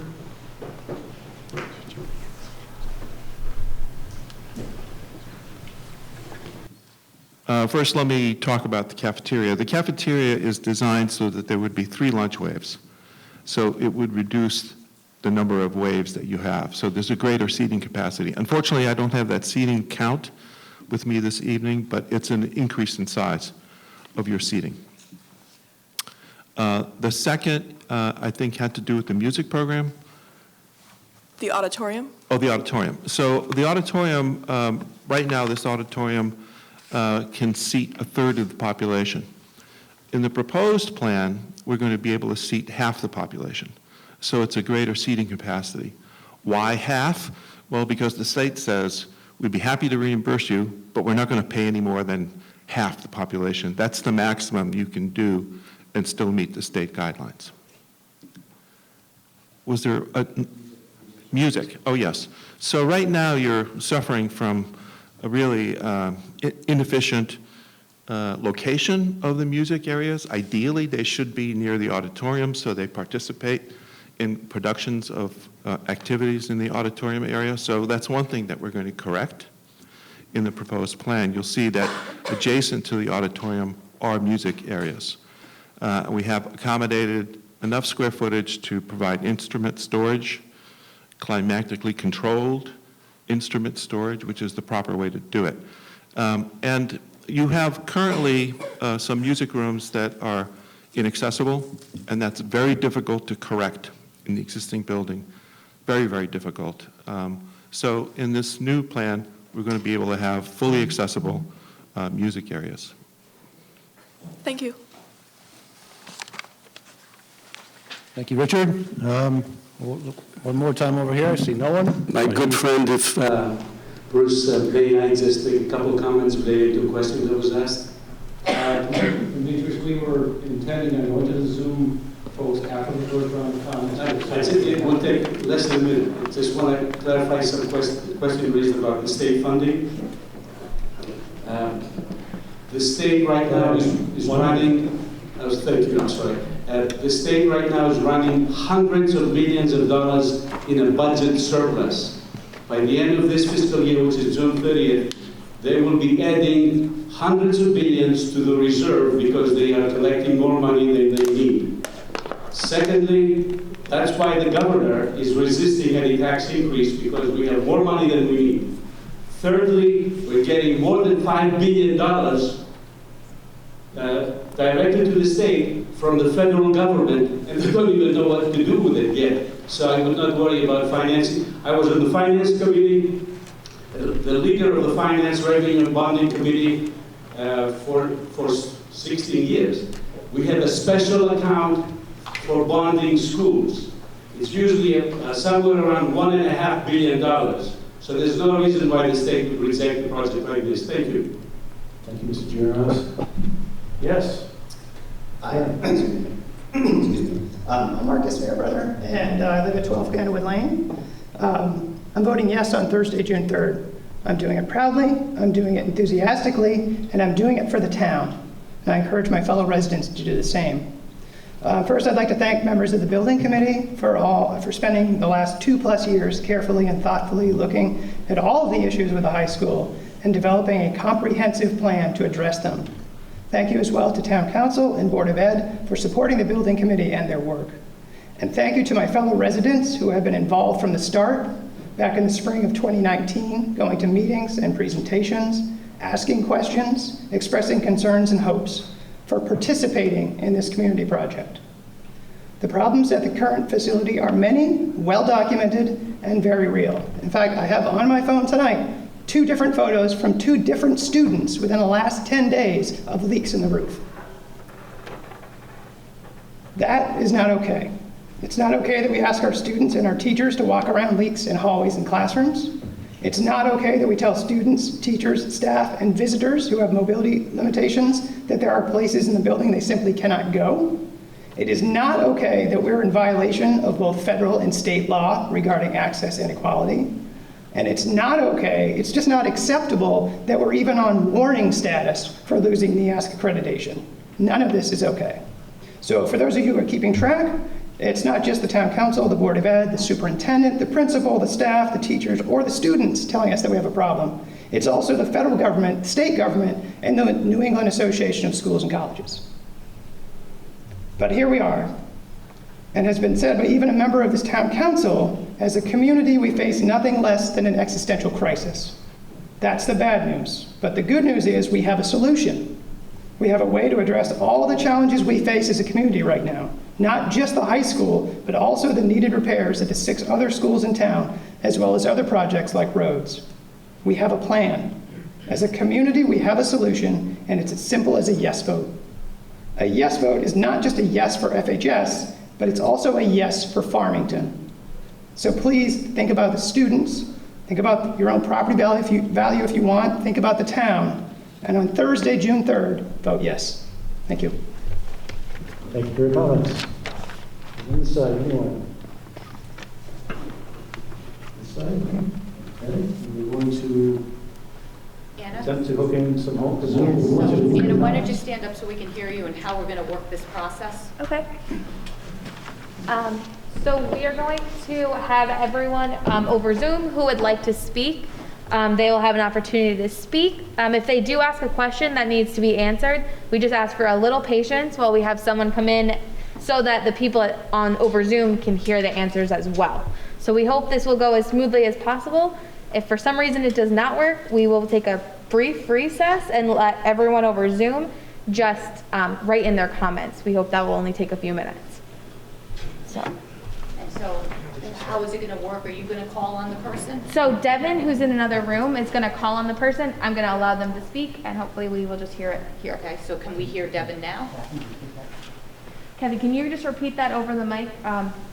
What am I repeating? In that mic. The Devin will call on everyone. That's going to start right now. Okay, Devin is going to call on everyone.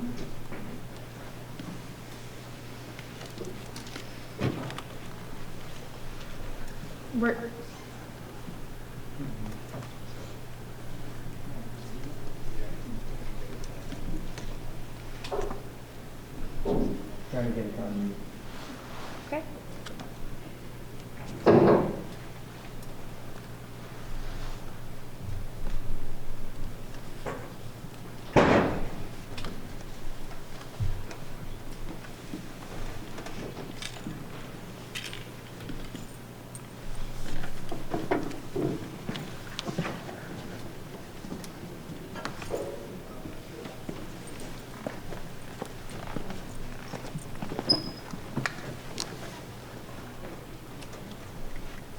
We're just waiting on Matt Ross. He's doing a test right now and should be speaking momentarily.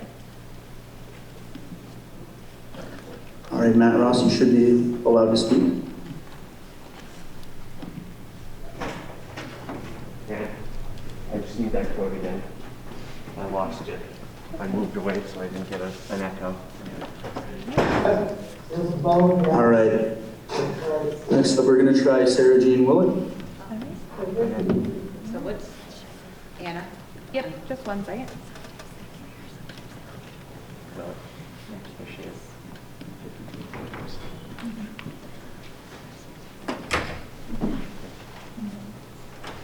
Good evening.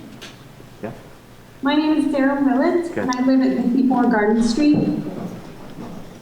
My family moved here in 2006. My oldest began 3rd grade, and my middle son began kindergarten at Union School.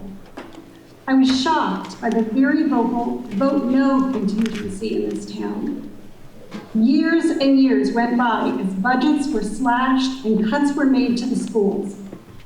My kids missed out on a lot because of this, and all those no votes have brought us to where we are today.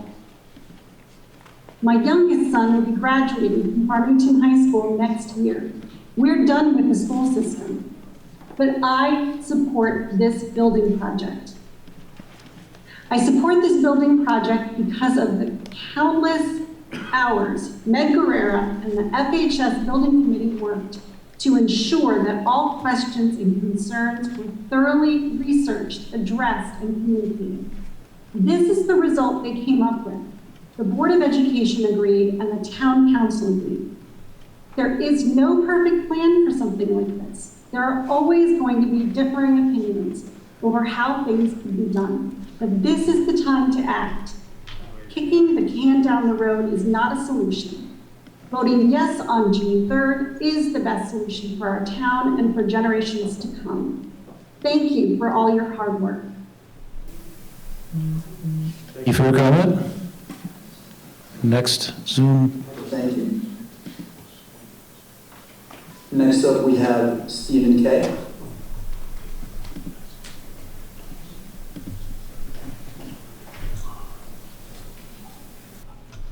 Stephen Kay, 57 Garden Gate, thank you. I'll be brief. I will not echo any of the previous points made. My purpose for speaking is really twofold. First, to give thanks, and second, to ask a question. I want to begin by giving thanks. First of all, thank you for broadcasting this. You've allowed me to take part in this meeting from my minivan. I also want to thank all the speakers who were so well informed and asked us thoughtful questions, including Nancy Nickerson, who I want to thank for previously chairing the town council when this proposal was first brought up, and for speaking up tonight. Most of all, I want to thank the building committee the Board of Education, and our town council. The hours upon hours of thoughtful, thorough, and transparency that you displayed in this process is, I wish I had the words for it, but thank you for that. Now, I don't always agree with our town council or our Board of Ed members. However, the fact that, and I have said this before, the fact that you put in these hours says that what you want is truly in the best interest of the town. And this brings me to my question. It's very rare that we have anything in today's climate where you have a unanimous vote. Every single member of the town council committee, every single member of the Board of Education, every single member of the town council, whether they be Republican, Democrat, the most conservative, or the most progressive, think this is the right choice. This was not the case last time, and I'm wondering what the difference is. And I do not know if you're able to speak to this or not, or it's within the 30 days of the vote. But I'm wondering, is it because of the fact that the tax burden is less? Is it that the proposal is more thorough and more transparent? Is it that there's a plan for tax abatement for seniors? Is it because the risks of accreditation are greater than ever before? Or is it that the needs are worse than ever before? And I'm wondering if anyone's able to speak to this, as I'm guessing the voters are trying to compare what's different now than last time. Thank you again for everything. I do appreciate it. Thank you for your comments. Mr. Thomas, would you like to? Anna, can you let us know when CJ can answer? Okay, Hold on. 1 second, Todd.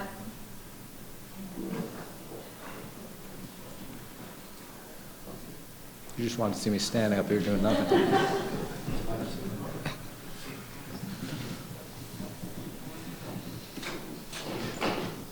Good.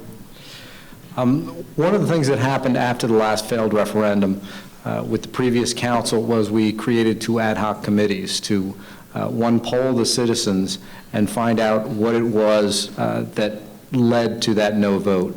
We responded with those and tried to address them. So the best I could offer is we tried to respond to what people said last time, and we tried to address their biggest concerns, and it's my personal opinion that that's one of the biggest differences here. Thank you, Mr. Thomas. Next speaker, please.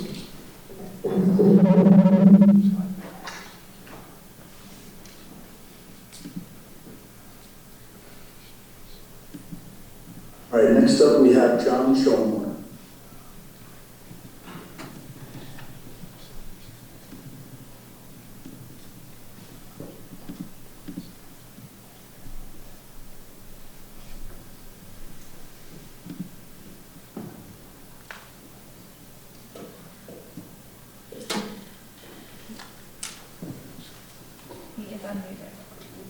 John Shomore.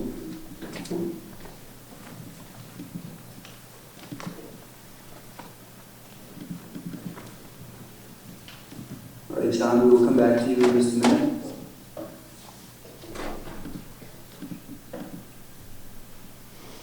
Next up, we'll move to Erica Nowakowski.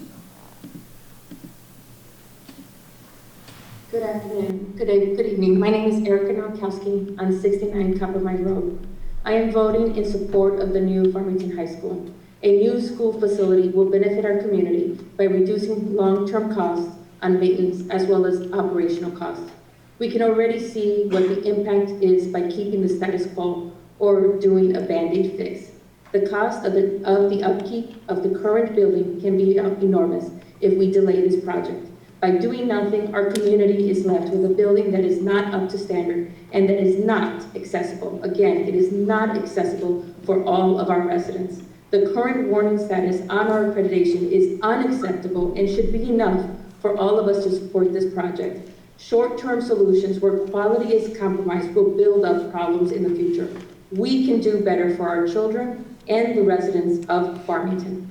The environment a student is in has a massive impact on how they feel and, most importantly, how they learn. Farmington residents, please do your part and ask the questions, do your research, and get the answers, and please support the Farmington High School. Thank you. Thank you for your comments.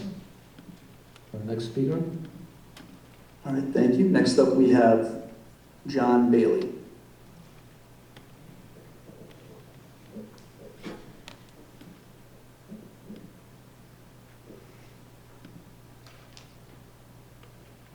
Whoops, sorry, I was muted. I should know better. John Bailey, 14 Salisbury Way. I've had 2 sons come through the school and 4 grandchildren who probably will have gone through the school by the time this thing is built.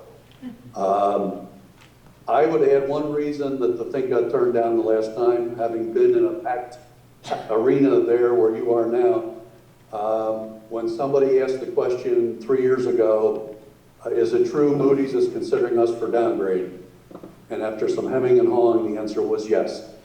I assume that's not true this time around. My concern isn't with the school that you're proposing. I think the committee has done a much better job this time around of listening, of informing, of listening. My concern is that I'm not sure enough attention has been given to outside factors here. One of your previous speakers is right. This state is awash in money right now. One of the reasons is because people are anticipating some huge tax increases in our selling investments. The bigger projections in 2 years are that this state is again in a huge deficit position. Every retirement magazine lists Connecticut as one of the first 5 worst states for retirees because of taxes, okay? We are one of the top 2 states in people moving out. Here in Farmington, we're faced right now with the Marriott apparently closing down, one of our major taxpayers, the mall in trouble. All malls across America are in trouble. If you've been over to the mall recently, you know that there are a number of vacant storefronts. Who knows what's going to happen? I don't know, okay? I was very pleased to hear the response earlier about what happens if we don't get the 100 whatever million from the state. Great response, I appreciate it. Bigger question. What kind of, are you factoring in the potential that bids may come way over what you're projecting? Every construction right now is either deferring construction till the winter, and I know you're not going to start construction, but they can't get materials, they can't get employees. Costs of lumber have gone up 3 times. Whether it stops there and comes back down, who knows? What happens if these bids come in way above where you're projecting? So I'm more concerned about the finances, the economics on the outside than I am what you're proposing. Because I agree, the school is desperately in need of replacement. Thank you for your comments. And Meg, would you like to address the cost issue? And if you could just hold on for 1 second while they, thank you.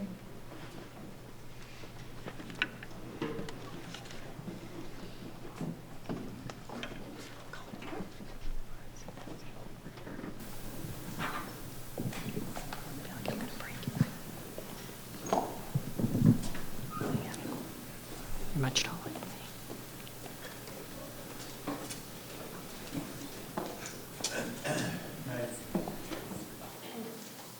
You're all set? Oh, okay. So let me just address, I think the question was specifically around kind of external influences on the overall project cost.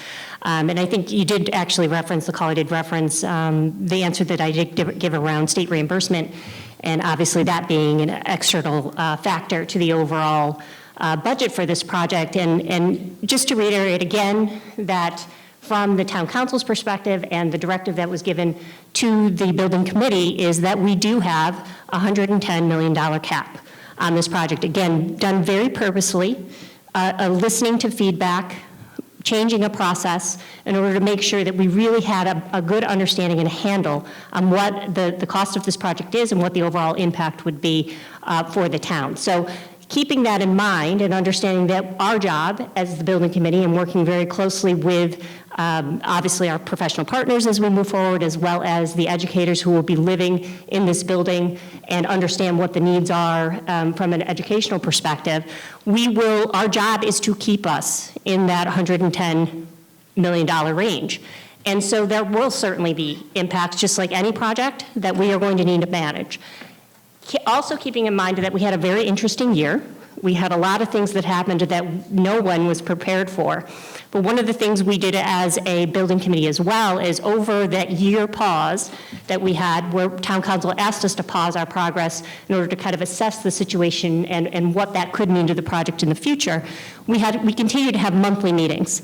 And a standard agenda item on those meeting agendas was around impacts, whether that was industry impacts and what that would mean from a cost perspective, as well as state impacts, what things externally could potentially have an impact on the project overall. So we monitor those continually. That is something we will continue to do moving forward, always having our eye on that 110 max as directed by town council, and making sure that we're making smart decisions based on the plan that we have in place. But again, that is the process moving forward. When the referendum moves forward, it is our job to come back to the table, have those continued conversations with the professional partners, and making smart decisions based on, how do we get the best value? How do we make sure that we're getting all the impacts to the educational needs for the school, always our first priority, and how do we balance all those decisions moving forward? So it is certainly the hardest part of probably managing the project moving forward, but we are committed as a building committee to continue to do that. We've had also mentioned, I believe, I talked about our understanding of the increase in building materials and what that means. We again had many conversations with our professional partners around that, and should we make adjustments, looking at overall timeline, what that means to the overall cost.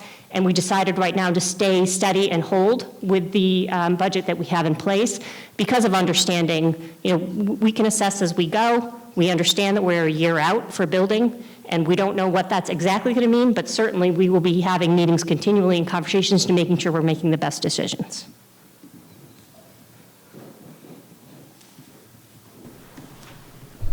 Thank you, Meg. Next speaker. All right, next up, we will go back to John Schoenhorn.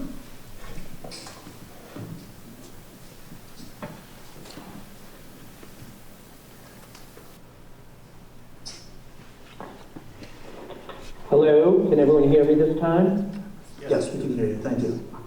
Okay, and since I use Zoom almost every day, so I apologize. I don't know why you didn't hear me before, but what I wanted to say is, my name is John Schoenhorn. I live at 155 Town Farm Road.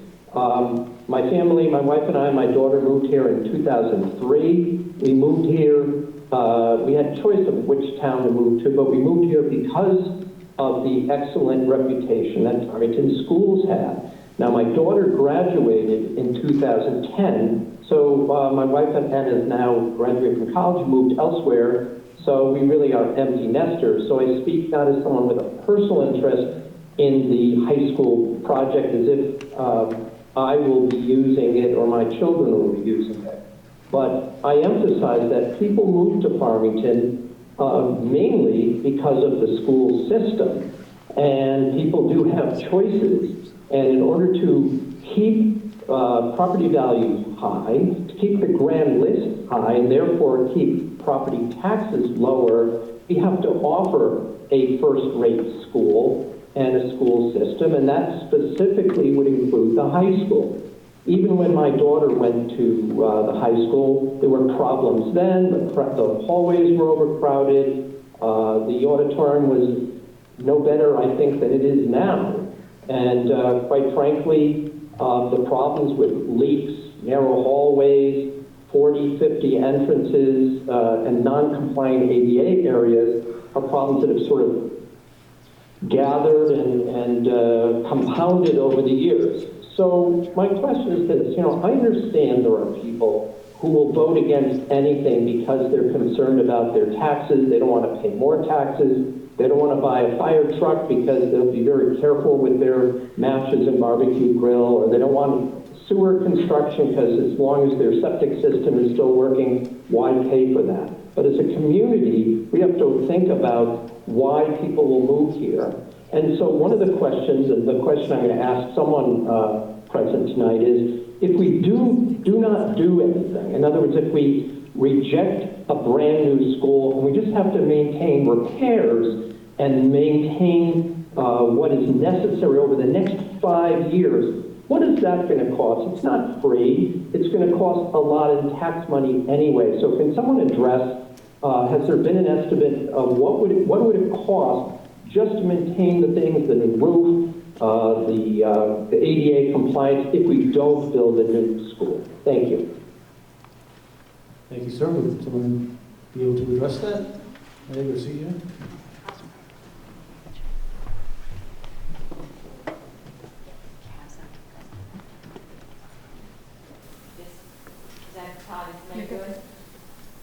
All set? Okay. Let me start, and certainly if there's others who want to join and add some more detail to it, but one of the things we were asked to do, and this goes specifically to the question asked, I think, from the building committee's perspective, and again, we did get this feedback from the ad hoc committees. It was a change in the process for the building committee this time, was to address the option of maintain only. So I always kind of go back and forth on this conversation because a lot of times we say it as the cost of doing nothing. And really, I think when we did this analysis as a building committee, we understood that we have to do something. There's a statement of needs. There are certain requirements that require us to do work on this building. So we did look, as we've mentioned, I think, many times in our conversations around the options that were available to us to evaluate. There were 6 conceptual options that we actually did evaluate in our effort to understand and really think about strategically what the best approach would be to meet those needs. And one of them was what we refer to as a maintain option.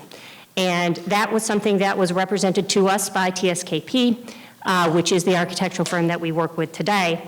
And when we looked at that maintain option, what it told us is that at the very minimal point of maintaining this building, it would be a $50 million cost for us to just maintain this building.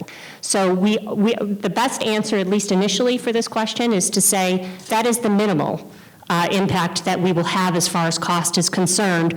That was certainly part of our process, something we evaluated. We did a full evaluation matrix around all 6 conceptual options, and obviously the maintain option scored the lowest of all the conceptual options because of circumstances around that option that would also require us to add additional capital expenditures beyond that maintain option, it not meeting the full statement of needs, and also that disruption of learning that would also take place for obviously something that was really going to address just a very small portion of those statement of needs. So it was really something we wanted to understand and make sure we knew in context in our conversations and our evaluations of the concepts of the very minimal investment that would need to be made into the school, although it was really a level set and something that as we looked at it and as we evaluated it, as I said, it did score the lowest on our evaluation matrix due to many of those concerns. So I think at the very minimal answer from the building committee's perspective, that's what we see as the maintain option and what that overall cost would look like.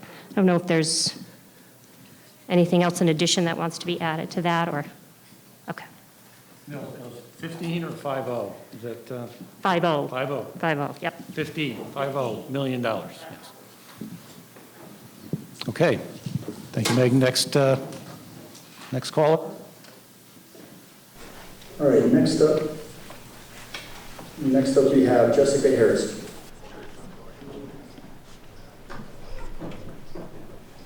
Hello, and good evening to everyone. I won't rehash a lot of what has already been said, just because, most of the points have been made.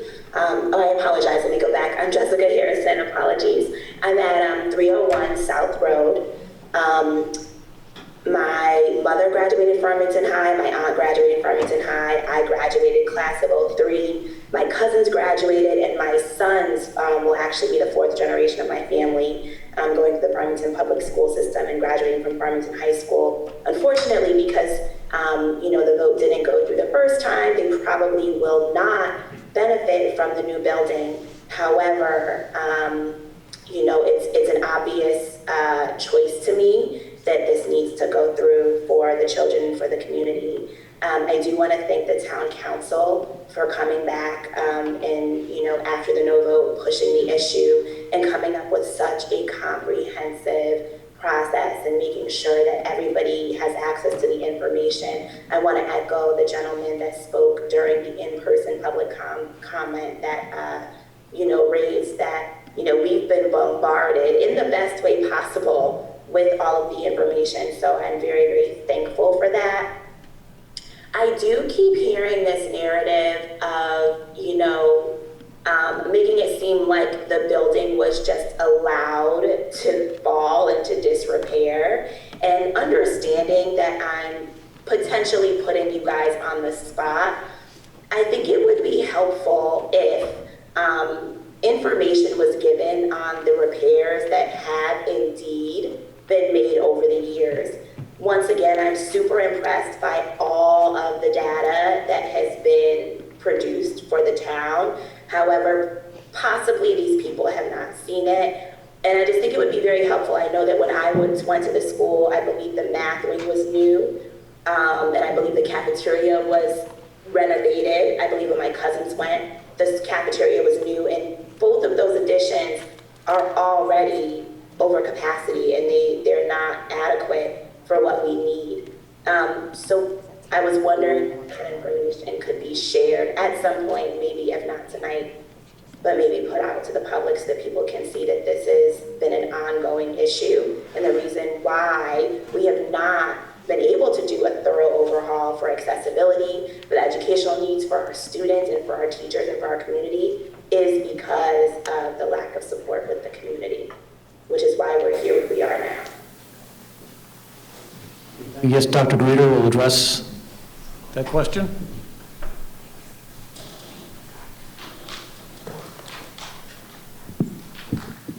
So thank you so much for that question. First and foremost, the health and safety of our students, our faculty, and staff are our first priority as a school system. So we do have an outstanding custodial staff. They are the reason for the high standard of cleanliness here at FHS and at all of our schools. They are responsible for maintaining our schools on a daily basis. Many of our custodians, very unique in Farmington, actually have a trade, which saves Farmington funding, quite a lot of funding, that would normally go out to contractors. That being said, various inspections occur regularly, which keeps us in front of many of the issues of this failing facility. We have fully funded maintenance at FHS through all these years, and we have addressed emergency issues as well as anticipated issues through our routine inspections. Our custodial staff and our director of facilities are an outstanding team, and they have great care and pride in ensuring our students, faculty, and staff, are in a building that is healthy and clean and ready for learning. However, a failing facility is challenging, and we have ongoing and significant disruptions to learning on a daily basis. Water issues that are not related to roofing requires many classrooms to have dehumidifiers that are loud and present challenges to learning. Roof issues require us to displace classrooms. Sewer issues create issues with closing bathrooms in sections of FHS. These are just a few examples, and that is why, we have been on warning status for our accreditation. And just some examples, just in the last few years, between maintenance and emergency issues in 1920, we spent over $263,000 here at the high school. In 1819, $346,734. In 1718, $276,935. Those are just some examples.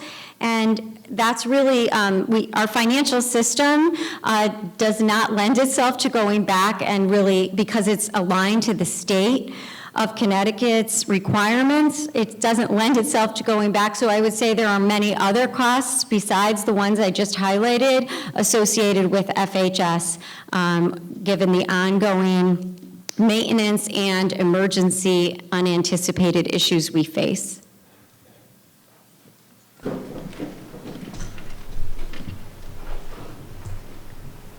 Thank you, Dr. Greeter. Next caller.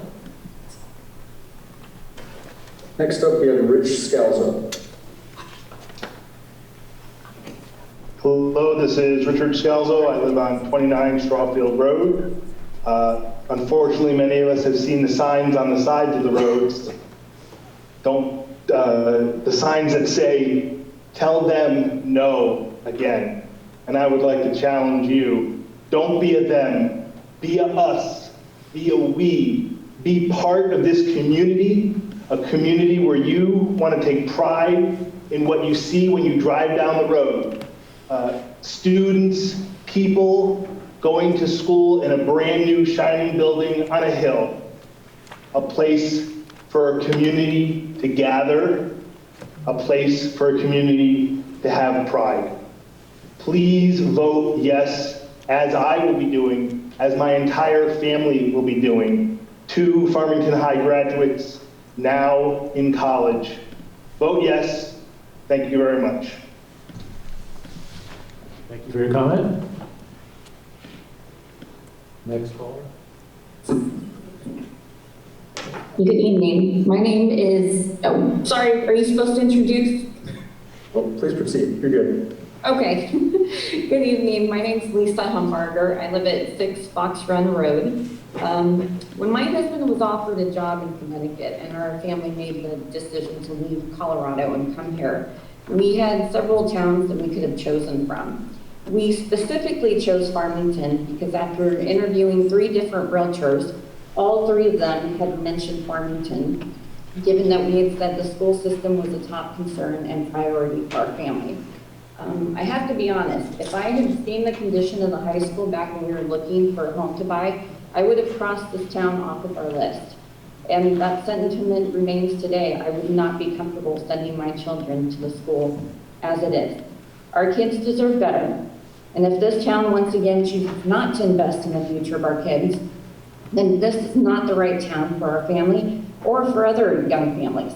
It's not just parents that should support quality educators and facilities. Even before my husband and I had children, we still made it a point to purchase a home in a top school district in Colorado for resale and property value purposes. The school system drives people to Farmington. Avon and Simsbury have similar quality school systems and a lot more amenities, restaurants, retail, and entertainment options in Farmington. If we lose the highly regarded school system, Farmington will lose current and potential residents. Thank you, Board of Education, Building Committee, and Town Council for all of your many efforts and hard work and hours of research. Appreciate it. Thank you. Thank you for your comment. Next caller. Thank you. All right, next we have Jessica Lister. Hello, my name is Jessica Lister. I live at 8 Candlewood Lane. This is in the Highlands.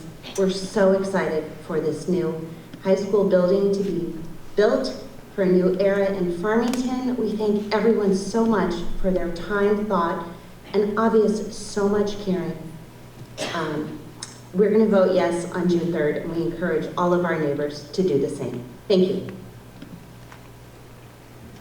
Thank you for your comment. Next caller. Thank you. Next up, we have Ms. Ratcliffe.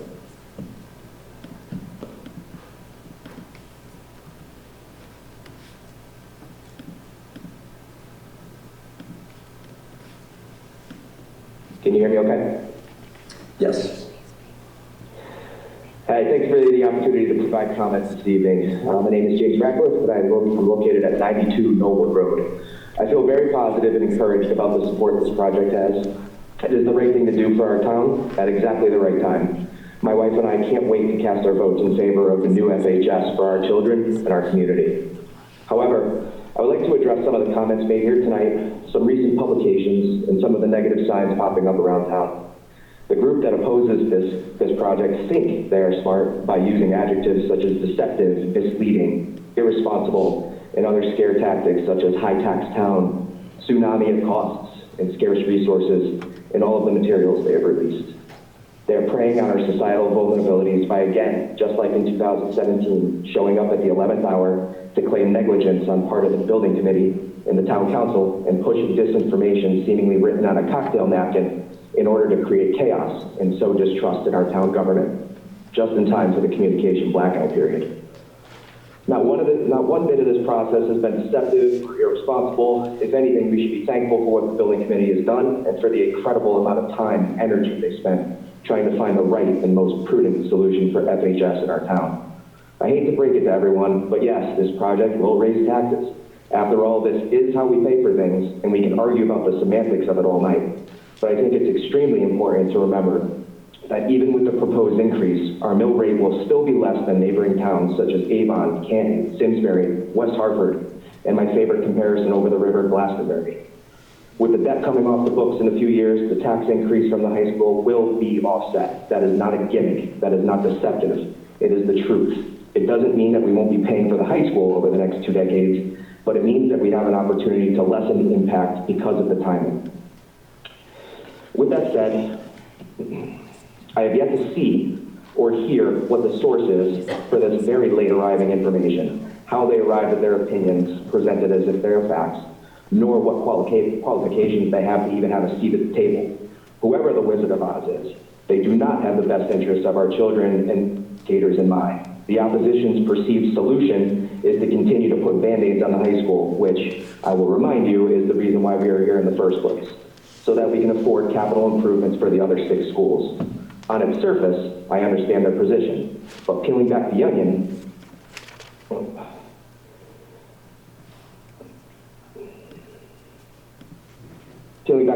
you realize that the other 6 schools are not crumbling like our high school is, and they certainly aren't being neglected as we earmark plenty of money in our annual budget for improvements and maintenance as part of an overall plan.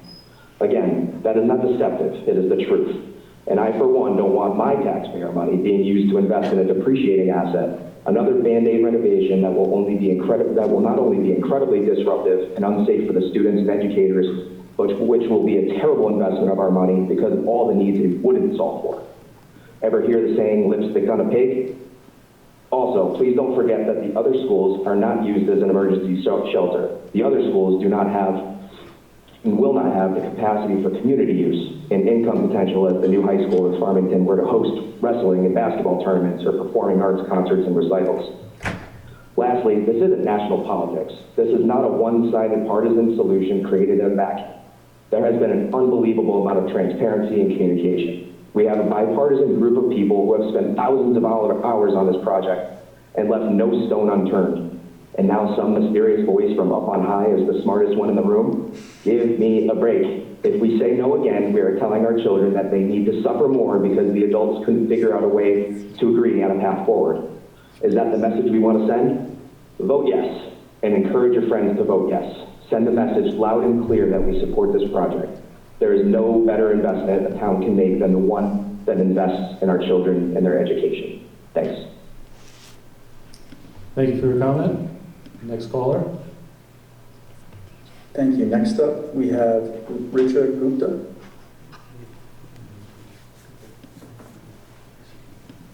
Hi, I'm Richa Gupta. I hope you can hear me. Yes, we can hear you. Yes, we can.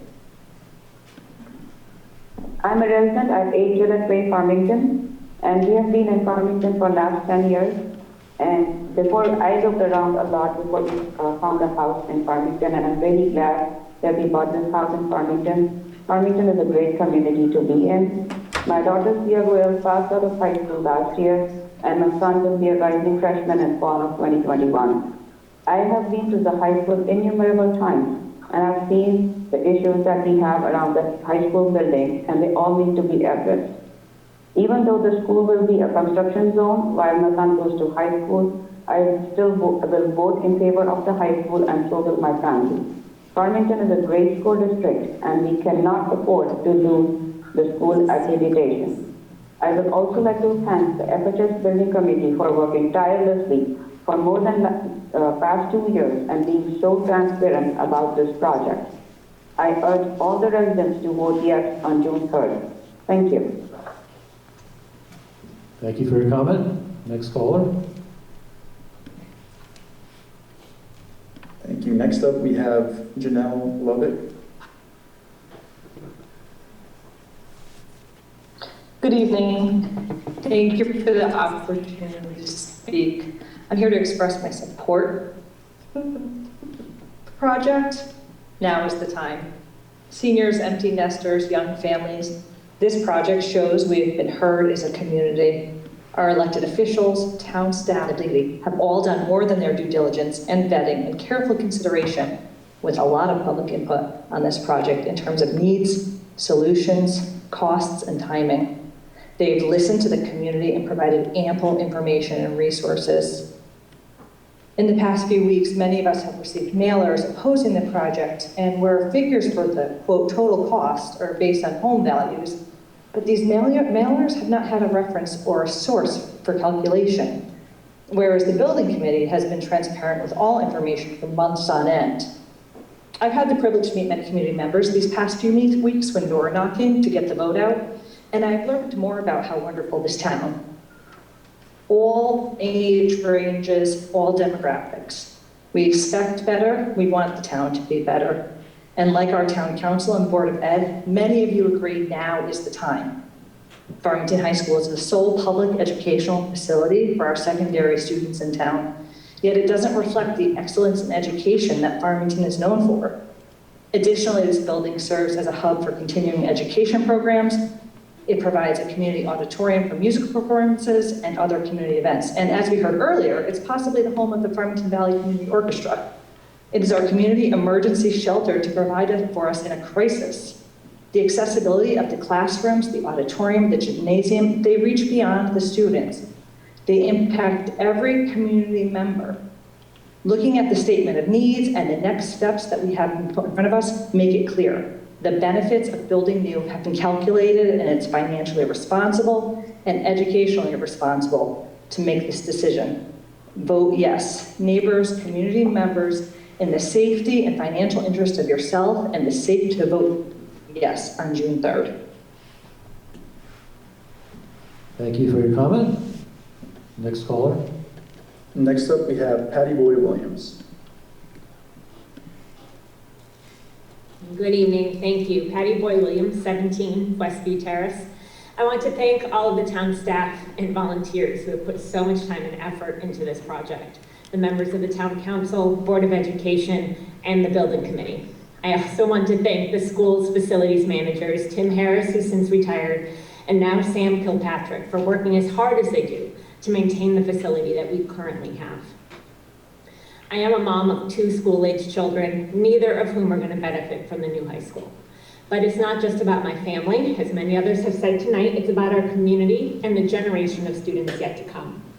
The issues within the FHS building are numerous and varied and include ADA accessibility, high costs of heating and cooling, leaks, sprawl, security, Title IX compliance, and more. The town council commenced, and we've gone through a very thorough process that has evaluated all options at different locations, different sites, different way renovations maintained, and they provided multiple opportunities for public comment over multiple years.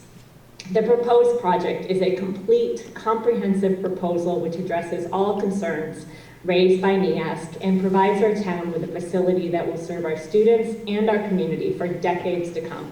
This is the right project at the right time. I've said many times in these meetings, people move to Farmington for 2 reasons: good schools and low taxes. And even after accounting for the cost of this high school, our mill rate will still remain below those of our surrounding towns. And conversely, our taxes will not stay low if we can't attract young families to move to Farmington. We need a new high school to support our students and their learning. I support this project, and I encourage voters to come to the polls on June 3rd to vote yes for FHS. Thank you. Thank you for your comment. Next caller, please. All right, next up we have Rafina Bacchus-Lee. Hello everyone, my name is Rafina Bacchus-Lee. I live at 3 Hamilton Way. You've heard a lot tonight. I will try to be as brief as possible. My husband tells me that I can actually do that. On Thursday, June 3rd, we can solve the problems at a high school that is failing our students, our teachers, and our community. For those who are listening and are still undecided, I urge you to get to the fhsbuildingproject.org or comprehensivefhs.org. I urge you to think about our students, our teachers, the reasons why you moved to this town, the reasons why you continue to live here. Understand that well-functioning civic organizations and schools are the fabric that allow this town to thrive. Throughout this conversation tonight, I kept hearing about the cost, but what about the value? The value of a well-functioning high school is worth much more than the price tag, not only to this generation of students and residents, but to future generations of students and residents. Let's not allow discord or disinformation to cloud what is clearly needed for this community. Please join me and all the other residents who love this town to vote yes next Thursday, June 3rd. Thank you. Thank you for your comment. Next caller, please. Thank you. Next we have Dara M.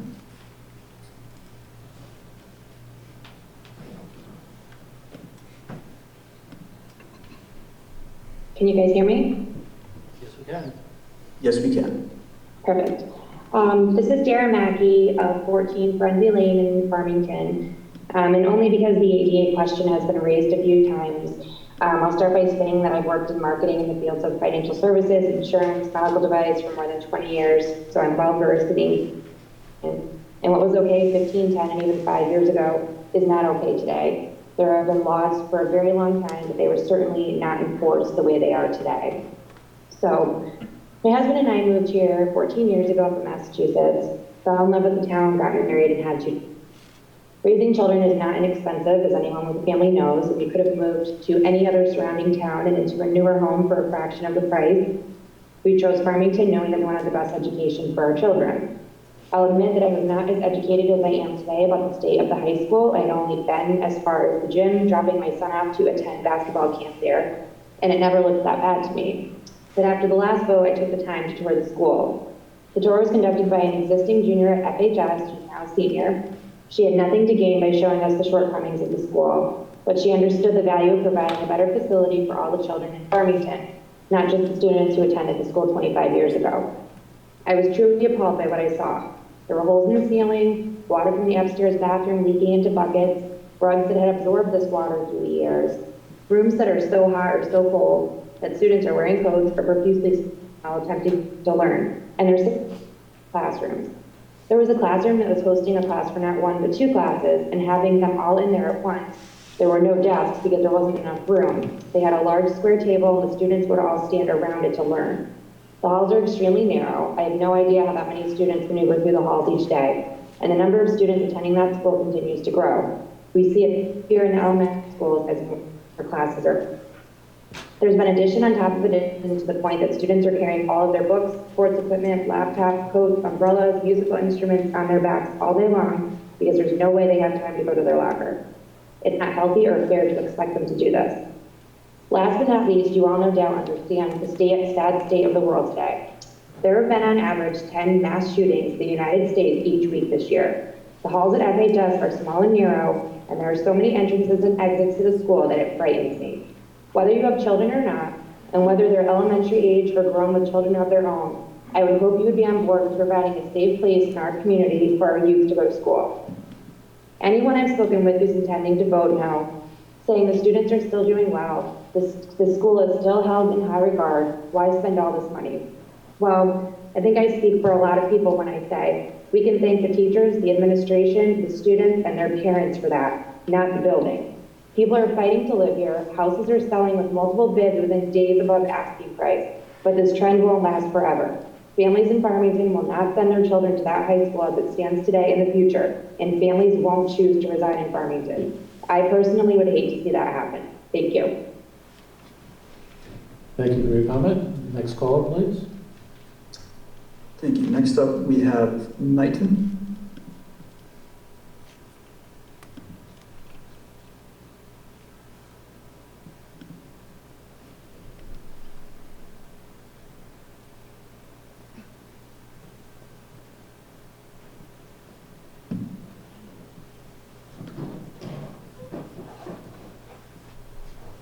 We will try to go back to Knighton. We will go to Sarah Burns next.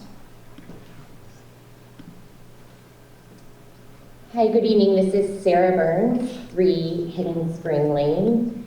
I just wanted to say that I've been so extraordinarily impressed by the way Town Council and the Board of Education and the Building Committee have moved forward since the failed referendum 4 years ago. Town Council came up with a wonderful plan to get public feedback, to figure out what the town really got caught up in the last time around, and they really took all of that feedback to heart and moved forward with a wonderful plan. There's been extraordinary communication over the past several years. There was a competitive bidding process, something that was actually advocated for by a member of the opposition group during the last process. So it was really wonderful to take feedback from the opposition group and incorporate that into the town's process moving forward. It was very transparent the entire time. There were online meetings, there were Zoom meetings with all the neighborhoods in town, plenty of opportunities for people to ask questions. It was just a really wonderful process. Unfortunately, many people have really busy lives, and a lot of people just didn't have the time or didn't know to pay attention until right now. And also, unfortunately, is that the state requires that there's a silent period before a referendum vote. And the town isn't allowed to advocate one way or another. And as a result, a lot of information got taken down from the building project's website because it was deemed that it would be too much advocacy for the town to keep up. So I did want to just point out that there are a couple of advocacy groups in town that are putting out information that the town took down or related to what the town took down based on facts from the building committee. Make no mistake, there are definitely groups out there that are putting out their own spin on things. This has been pointed out earlier. But I did just want to point out that for folks who are coming into this process now and are really interested in getting the facts, that there are websites out there that you can access. So certainly look at the building committee website at fhsbuildingproject.org. But I also just wanted to point out that 2 other websites, comprehensivefhs.org and unitedfarmington.org, are also putting out a lot of information based on what the information that the town and the building committee have put out. So thank you to the town, to all our elected representatives for all of your hard work. And I just want to encourage town residents to really get your facts and join me in voting yes on June 3rd. Thank you. Thank you. Next caller, please. All right, next up we have Sam Reisner.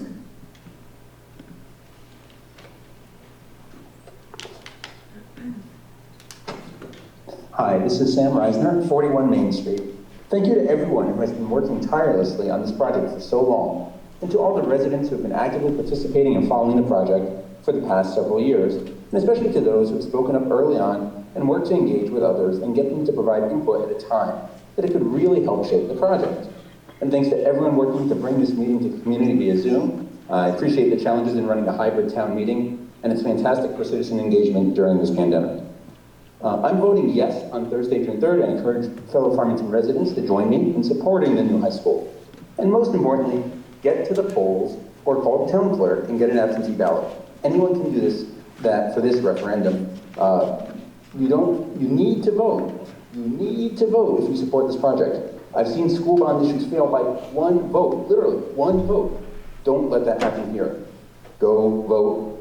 Get your absentee ballot, return it. If you're not registered, get registered by June 1st at noon, and then go vote. The current high school is outdated, unsafe, it doesn't support our students. You've heard that from so many people tonight. As the administrators and the teachers and the students have told us time and time again, I've seen it with my own eyes. I was shocked when we moved to Farmington. The current FHS building is disruptive to teaching and learning. Our community takes great pride in our public schools. The quality of the Farmington education is one of the biggest reasons people choose to live here. In fact, it's the main reason our family moved here just a couple of years ago. The curriculum, instruction, teachers, and staff at the public schools have been amazing. But I was shocked, as I said, when I first toured the high school. Unfortunately, due to COVID, the school's not available for tours right now, but for those who are in the auditorium, I think you can see it. Photos and videos and stories are all available. It's downright embarrassing.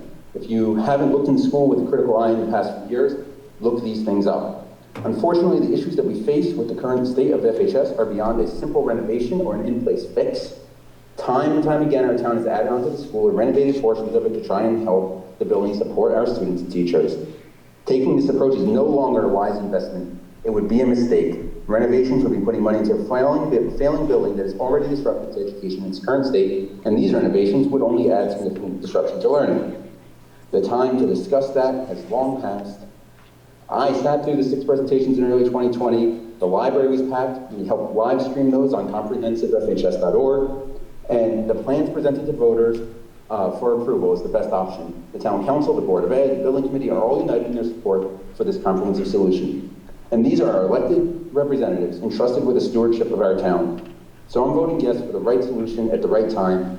A no vote does not provide a solution or an answer. A no vote comes with a significant cost to our town and our community. The problems at the high school will continue, and they'll end up costing us more. The yes vote solves the problems once, all at once, and it does so in a smart, cost-effective manner. So help make this a reality. Volunteer with an advocacy organization in these last few days before the referendum. Go tomorrow. Get your absentee ballot. Put this on your calendar now for June 3rd. Get out and vote yes. Find the information, find the facts, go to comprehensivefhs.org, check our webpage out, check out our Facebook out, and go vote yes on Thursday, June 3rd. Thank you. Thank you for your comment. I believe that may be our last Zoom caller. We have 2 comments coming in from the chat room that I believe are going to be read at this point in time. I believe there was one person they wanted to circle back to on Zoom. Anna, is that correct? That's correct. We do have one more person who will try to give Knight one more opportunity. Okay, very good.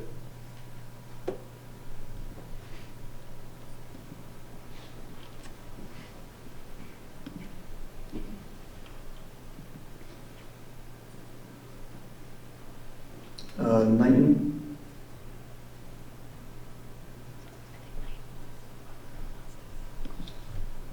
All right, we're not getting any response, so I think we will move on to the 2 comments that we received.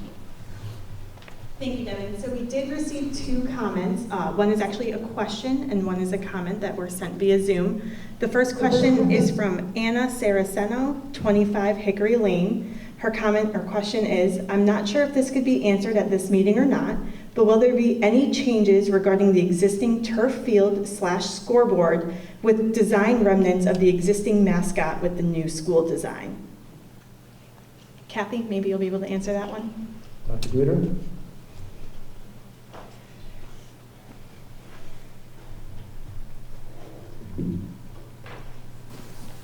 The FHS Ad Hoc Committee to address the mascot has been working throughout the year, and we do have a new mascot, the Riverhawks. We will, during the process, our Director of Facilities, our Assistant Superintendent of Finance and Operations, and our high school principal reviewed all of the signage throughout Farmington, not only on our campus here, but in other areas like Tungus Mead, to get an idea of what would need to be updated.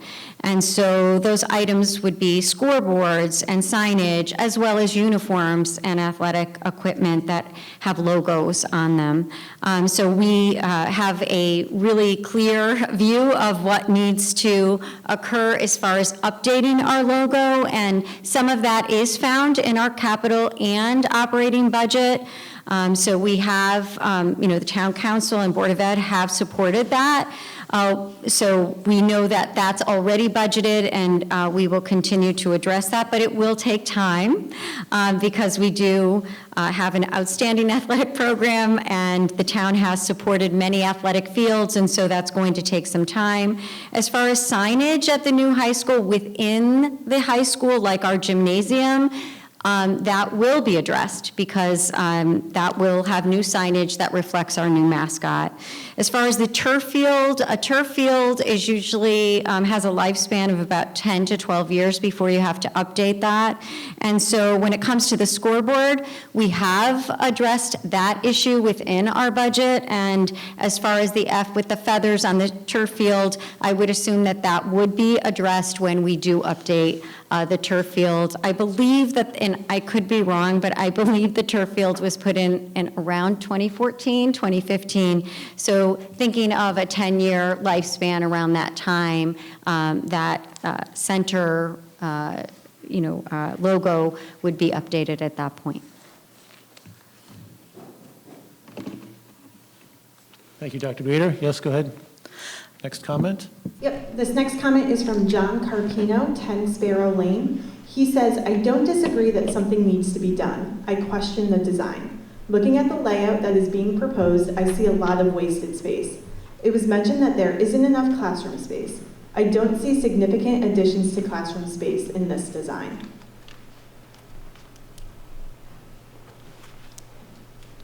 That's just a comment. Correct. Yep, and that's all we have. Okay. So we all set for Zoom? Should we go back to? And is everyone done with Zoom? Everyone is done with Zoom. Okay. Okay, thank you for all the Zoom comments. We will return to comments and questions from the audience. I'll look to this side first. Anyone over here to provide any comments?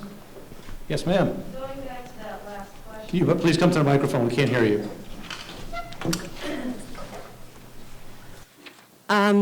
I'm really just interested in really the proposal for the new school. So I'd like to know what the square footage of the old school was for all the different things that we're going to have, classrooms, the art room. I just want to compare to make sure that everything has been thought out thoroughly. I'm sure you have, but, because of, the additions that have gone on to this school, it just makes me want to double check everything. Okay. So, but, I'll send an email and maybe you could give that information to me, old and new. Richard may be able to address that for you right now. Oh, okay. Okay.